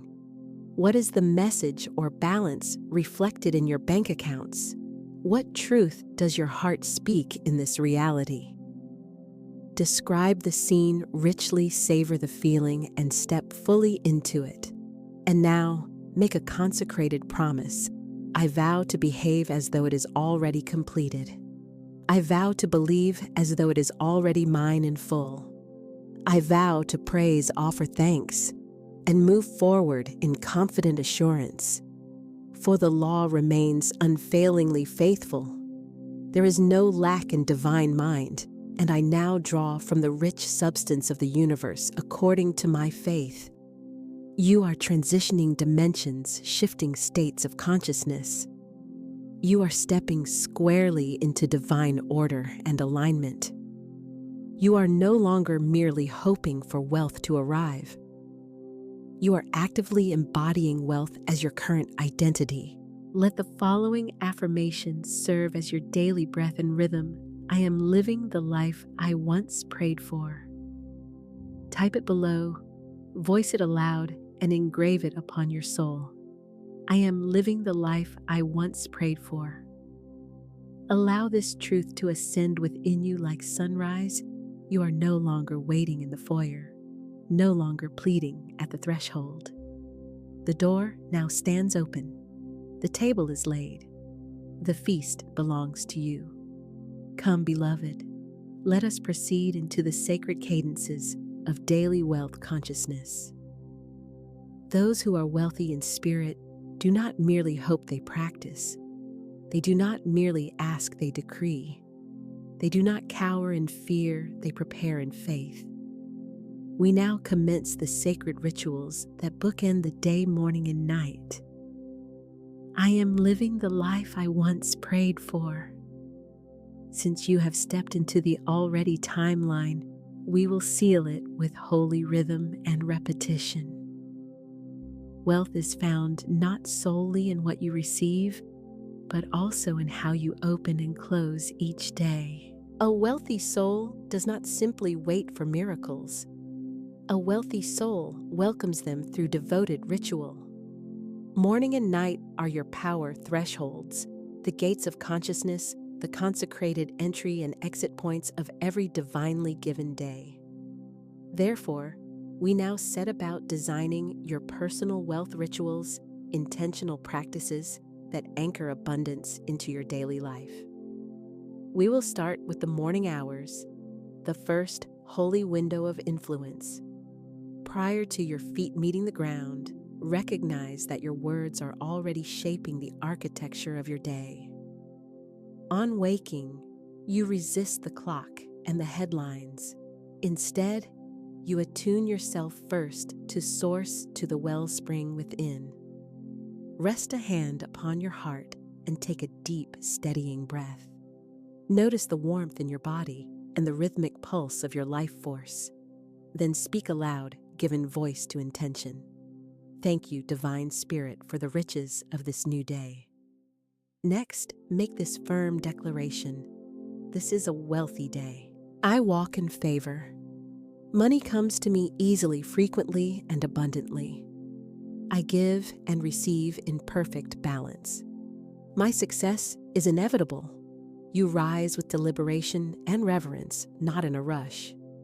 As your feet touch the floor, speak this guiding intention. Every step I take is ordered by divine intelligence. I walk into opportunity. I walk into favor. I walk into overflow. Then you dress yourself without haste or anxiety, treating this as a reverent act. Let each garment function as a statement: I am worthy. I am prosperous. I am adorned with divine supply.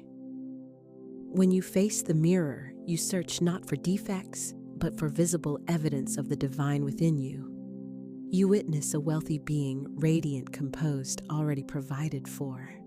And you give voice to this truth: I am the child of a rich Father.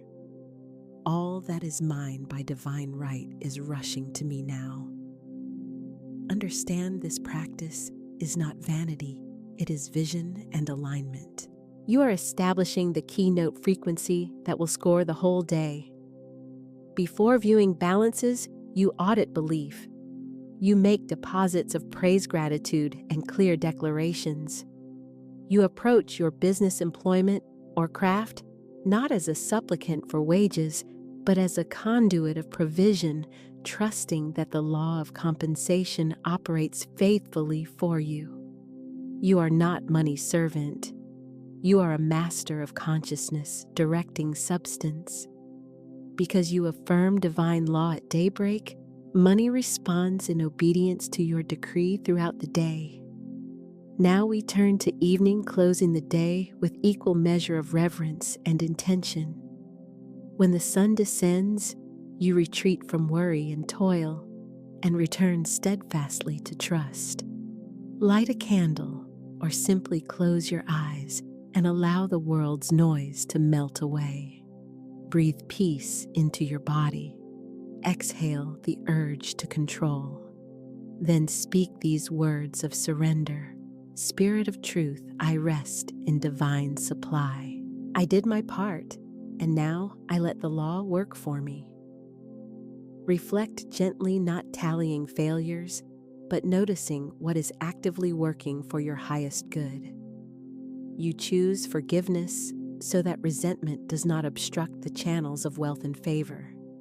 You release the day gracefully with a blessing: I forgive all. I bless all. I am free. My heart is open, my channels are clear. And finally, make this definitive decree: as I sleep, money flows. Ideas flow. Opportunities are aligning. Angels are arranging the details. I wake up richer, clearer, and in divine alignment. You rest your head not with dread of tomorrow, but with sacred expectation and calm delight. You remain wealthy even in sleep. Your dreams hum with abundance and ease. Even while you rest, universal forces continue arranging on your behalf. Even in stillness, supply circulates and advances toward you. This movement occurs because you are aligned in consciousness. It occurs because you are faithful to your practice and truth.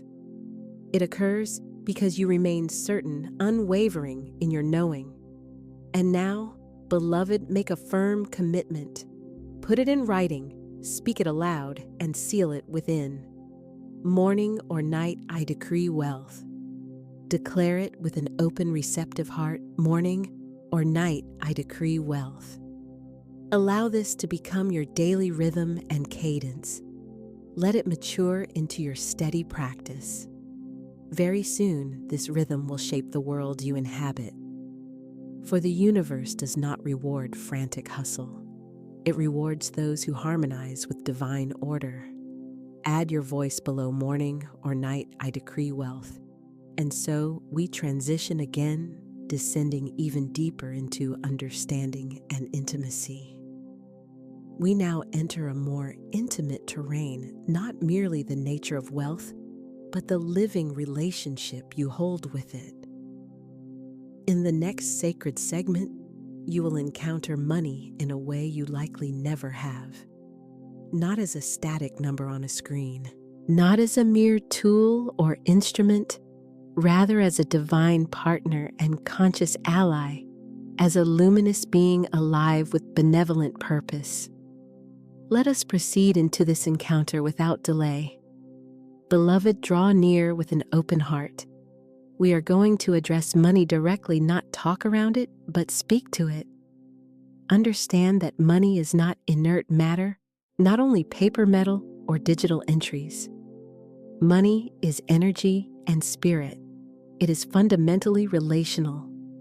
Like any living relationship, it flourishes under love rather than fear, honor rather than guilt, recognition rather than rejection. You were never meant to wield money merely for survival. You were designed to dance with it as a partner in holy co-creation. And today, this sacred partnership is restored and renewed. We begin now with a sacred meeting of hearts. Close your eyes and envision a radiant being before you formed of golden light, whose presence feels familiar, warm, powerful, and generous. This presence is money revealed in truth, not the anxious, scarcity-laden image the world has taught. Rather, the true spirit of money, divine money, sent from infinite supply, charged with aiding your purpose, serving others, and enabling you to live richly in every dimension. Money steps closer, bridging the space between you. You notice this being is not fleeing you and not evasive. Money stands here with open arms, welcoming and unafraid. And money addresses you directly. I have always loved you. I have always wanted to be near you. I never rejected you, only waited for you to receive me without shame. I am not your enemy. I am not your stress. I am not the pain of the past. I am the supply of your purpose. I am the multiplier of your good intentions. I am the reward of your faith. You inhale this revelation deeply, and now you reply. Speak it aloud or quietly, within either way, with sincerity. Money, I'm sorry for fearing you. I'm sorry for resenting you. I'm sorry for blaming you. I'm sorry for pushing you away. I'm ready to love you rightly. Feel the atmosphere change as money steps even closer. You continue letting your honesty flow. I see you now as holy, as a partner, as a form of God's abundance, as part of my purpose. Money smiles warmly, acknowledging your new clarity. Yes, money replies, because when you honor me, I honor you. When you bless me, I bless you. When you trust me, I show up faithfully. You extend your hand in acceptance and welcome. Money takes your hand, sealing the connection. A divine agreement is made not with ink, but within the consciousness you now share. From this moment on, you will not chase money any longer. You will no longer battle or argue with money. Instead, you will partner with money in purpose. You will invite it warmly and openly. You will delight in the companionship it brings. You welcome it joyfully into your home and release it with praise, knowing it reliably returns multiplied. And now we venture deeper still into liberation. Let us dissolve every old blockage, untie every hidden knot within the soul. From your deepest truth, speak these liberating words. I release all vows of poverty. I break every agreement with struggle. I renounce the belief that money is evil, wrong, or dangerous. I am safe with money. I am trusted with wealth. I am chosen to steward abundance with joy. Allow the next declaration to ascend like fragrant incense from your heart. Money and I are divine partners in purpose. State it once more with even greater conviction. Money and I are divine partners in purpose. Let the sentence echo and reverberate throughout your entire being. Permit it to rewrite every story you inherited around money. Allow it to uproot every seed of scarcity and each inherited notion that wealth belongs to others and not to you. That chapter is finished and closed. This marks a new contract consciously chosen and blessed. From this point forward, let the following be your practice. You do not merely make money, you magnetize it effortlessly. You do not grind hard for money, you collaborate joyfully with money. You do not cling in need of money, you partner with money, to fulfill divine purpose on earth.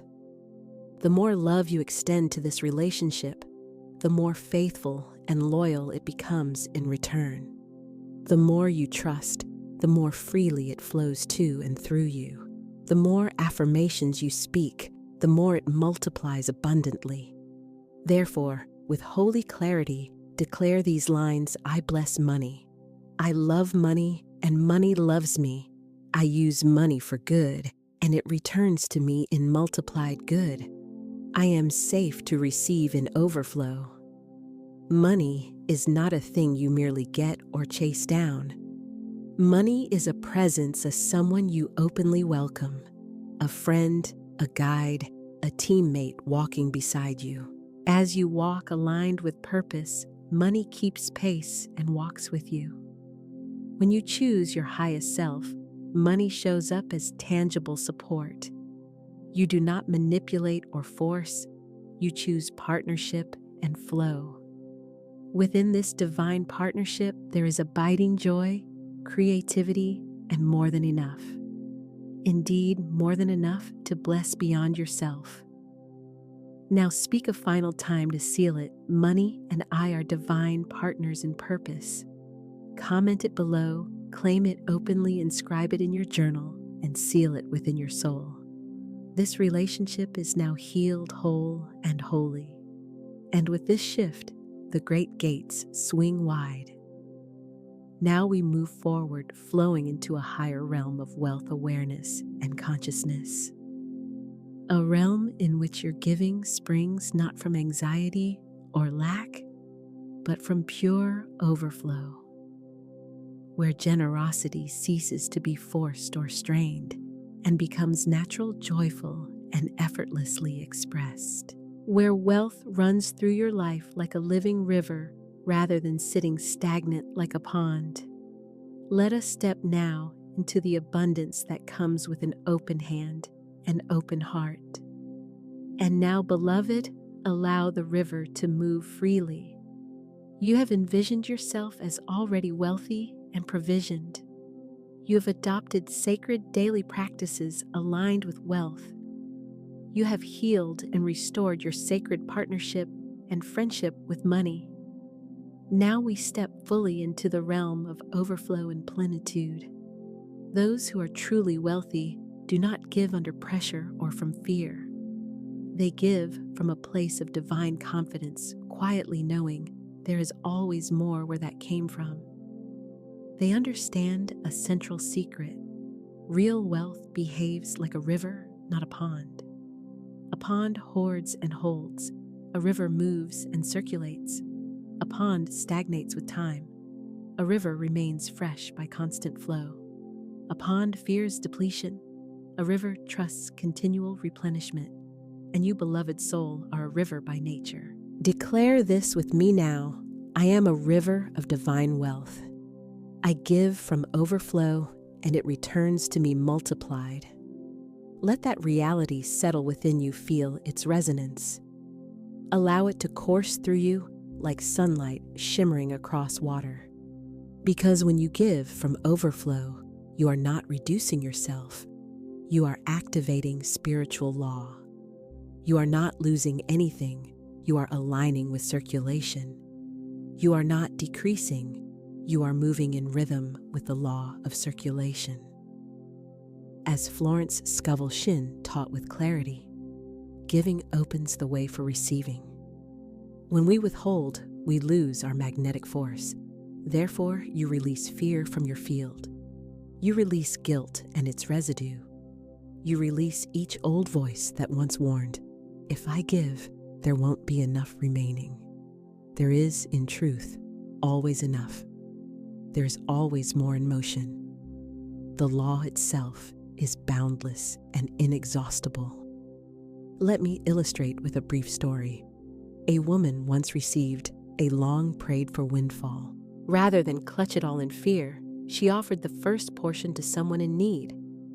She did not give to manipulate a return.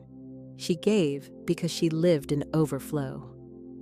Within days, unforeseen gifts arrived. An old client returned with a larger contract. A friend offered unexpected assistance. A door she assumed was shut swung open. She was grateful, not shocked. She understood the principle I gave as a river, and the river gave back to me. And so it will be for you as well. Your giving transcends money alone. It is about frequency and vibration. When you give love, it returns multiplied to your life. When you offer kindness, it echoes back in kind. When you give value, service, and joy, the universe responds with rewards beyond what you imagined. Your magnetism increases not due to striving, but because you circulate what you have. You allow wealth to pass through your hands with joy, knowing it is not departing from you, but expanding you. Even small acts born of overflow bring you into precise alignment with divine flow. You might buy a coffee for the person behind you in line. You tip with generosity that feels good.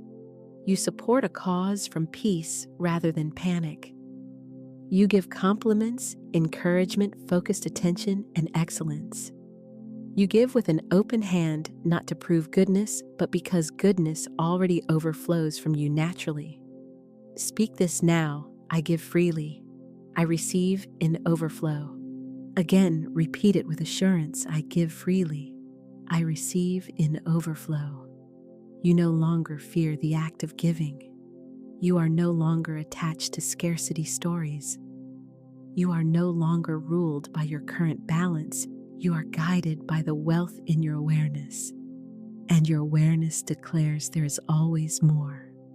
Your consciousness affirms, I am in the divine flow already. Your vibration proclaims, my wealth is expansive, my supply secure, and my giving sacred. So pause and ask your spirit directly, what am I being invited to give today? Where am I called to offer generosity now? Not from should, but from capability and desire. It could be your time. It might be your attentive presence. It might take the form of a gift, a donation, or a concrete act of service. Whatever it is, give from love rather than pressure or guilt. From freedom and joy, not mere duty. And trust this, it will return to you multiplied.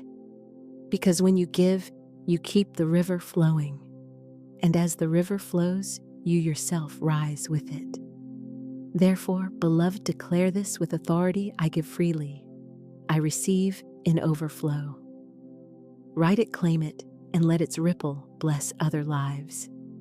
You are no longer afraid to release what you hold. Because you trust the faithful return. You have released hoarding and clutching. Because you recognize yourself as a source channel. You are no longer tight-fisted or closed.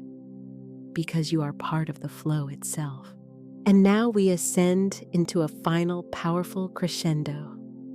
You are ready to move beyond hoping and wishing and to proclaim the truth of your wealth identity. It is time to claim and own it fully and openly. Let us proceed into the bold declarations that reveal your truest self. Declare in the comments right now: I give freely. I receive in overflow. You are finished with wondering and second-guessing. You no longer plead with the universe for scraps of permission or approval. You stand in knowing, fully aware of who and what you are. This is the sacred moment of divine claiming and ownership.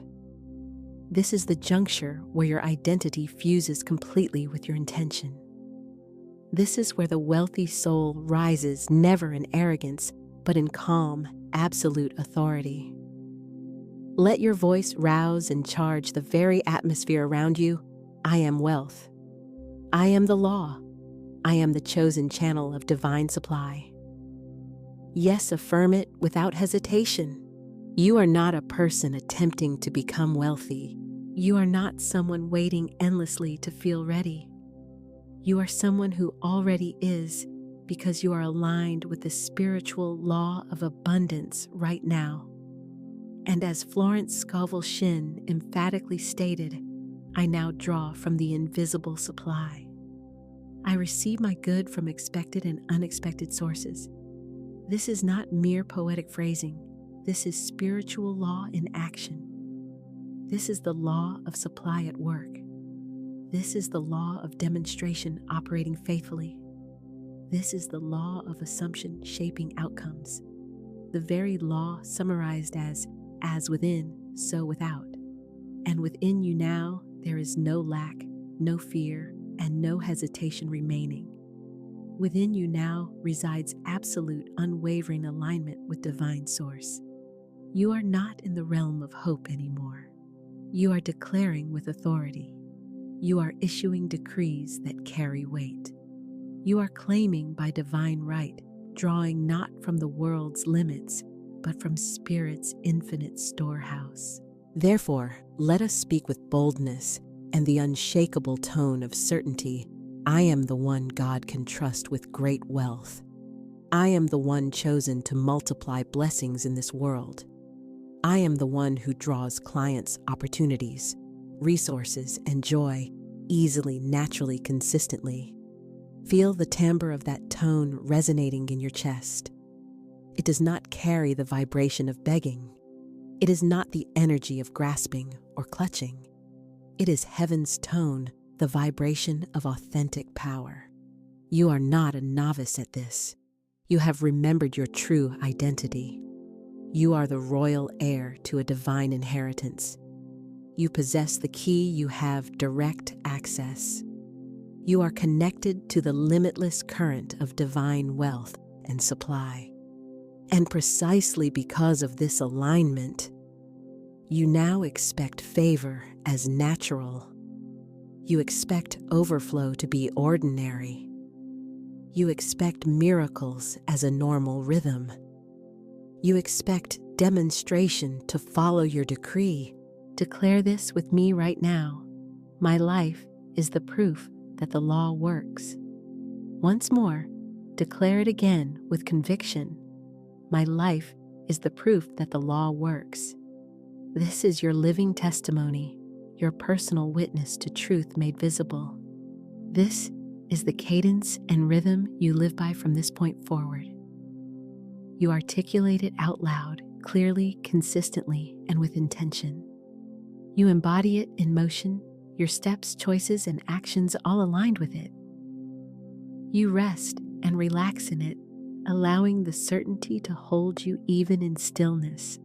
And by law, it must cycle back to you manifesting as tangible return. Because you are no longer operating under the constraints of human economy or scarcity thinking. You are now functioning at a divine frequency, an energetic standard of inexhaustible supply. You yourself stand as proof that the law of prosperity is alive, active, and unfailing. You are the embodied evidence that wealth and holiness are not opposites, but harmonious companions. You are the conduit through which divine mind pours abundance into you through you and far beyond you to others. Therefore, make this declaration now with full authority. I now draw from the invisible supply. I receive my good from expected and unexpected sources, and declare again, reinforcing the pattern, I am richly paid for being my true self. Money comes to me in avalanches of abundance. I am no longer available for lack. I do not chase, I magnetize. Everything I need is already within me, and everything I desire is rushing toward me. This is not empty hype or motivational fluff. This is identity, your settled state of being, and truth. This is the new atmosphere you live and breathe, your constant inner climate.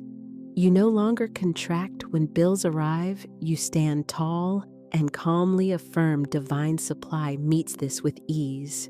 You do not falter.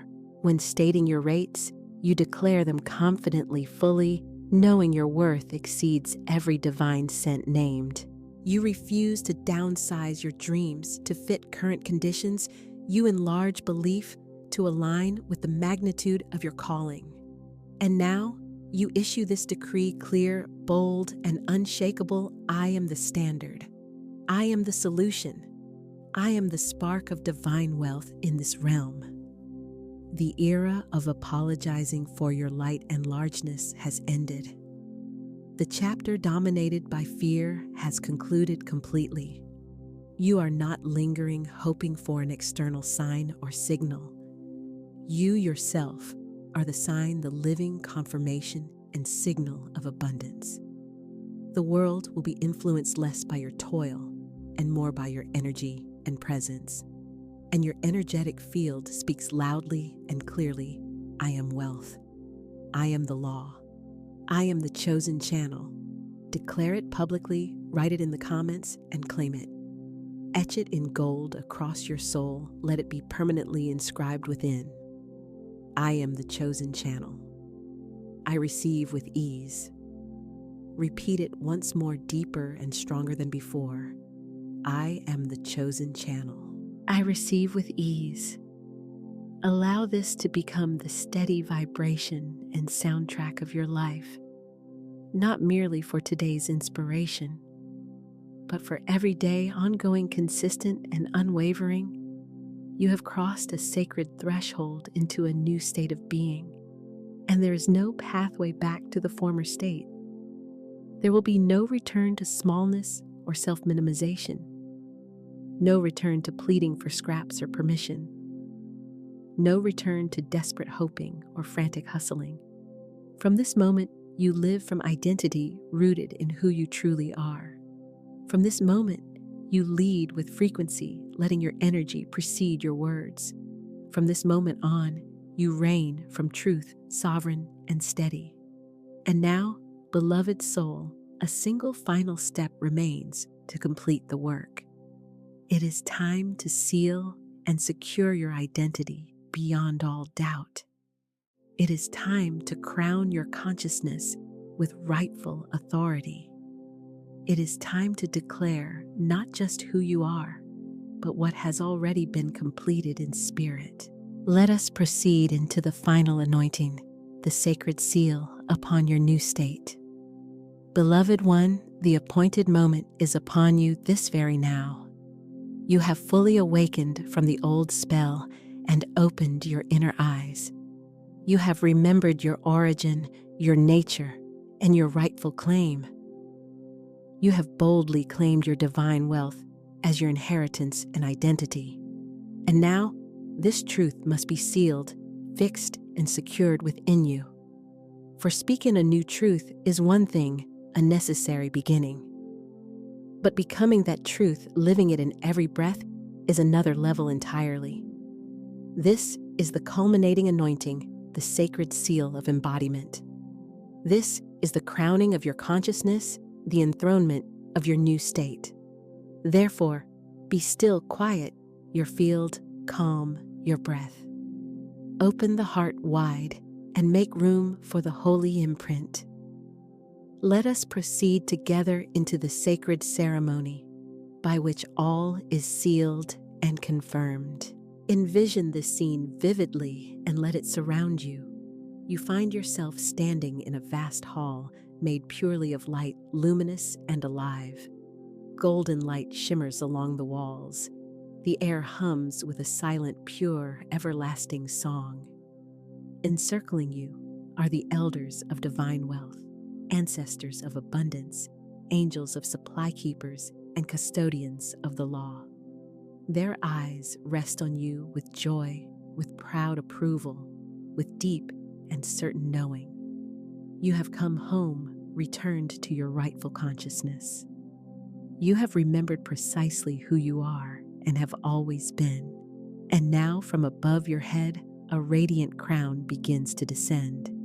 It is not forged of metal, but woven of light frequency and divine intelligence.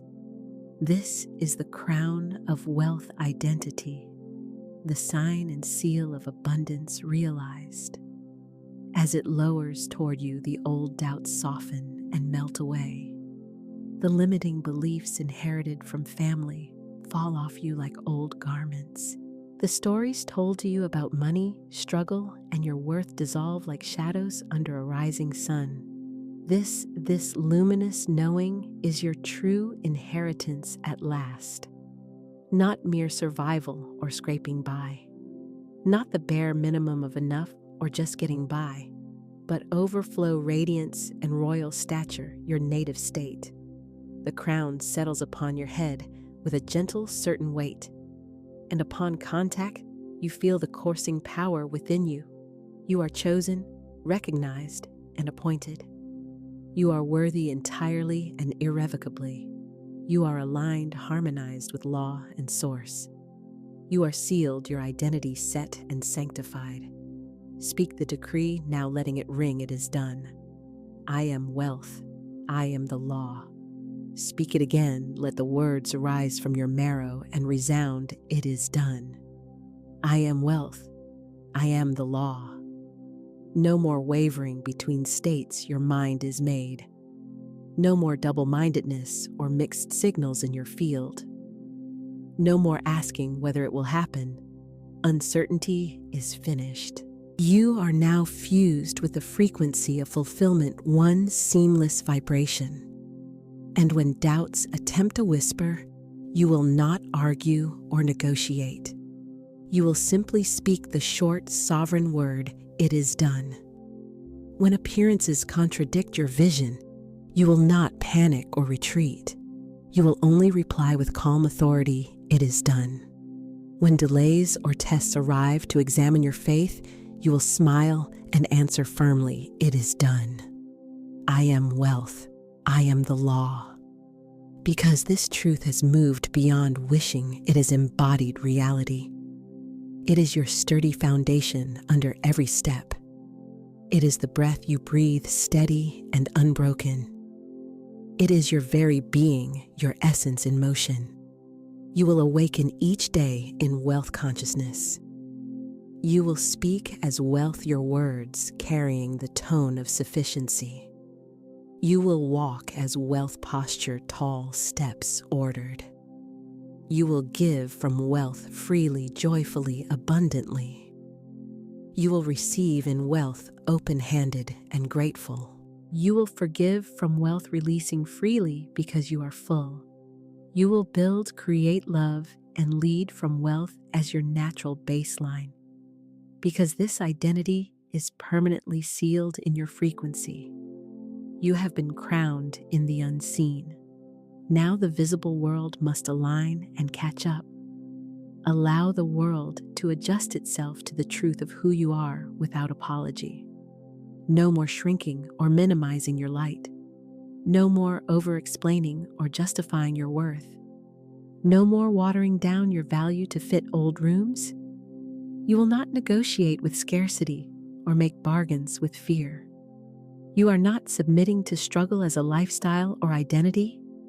You are embodying abundance, owning it as your state.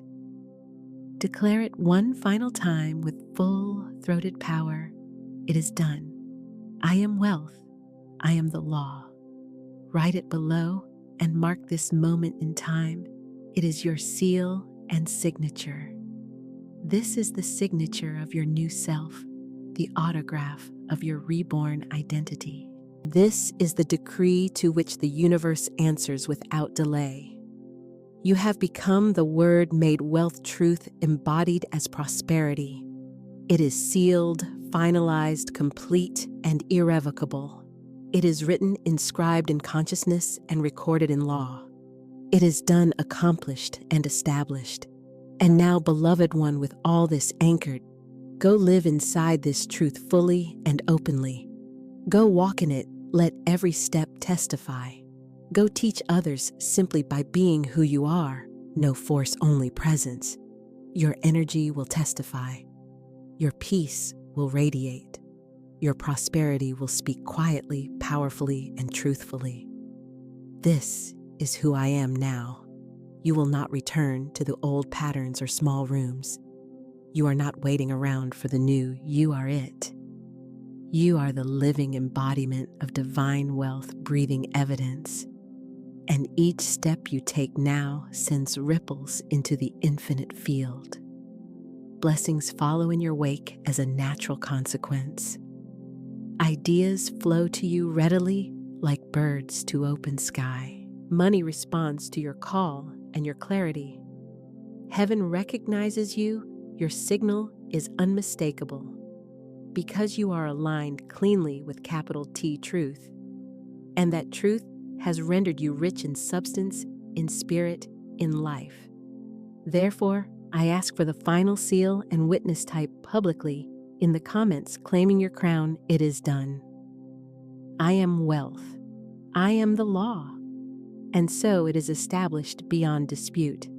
And so it is affirmed again in certainty. And so it is sealed a third time in perfect completion.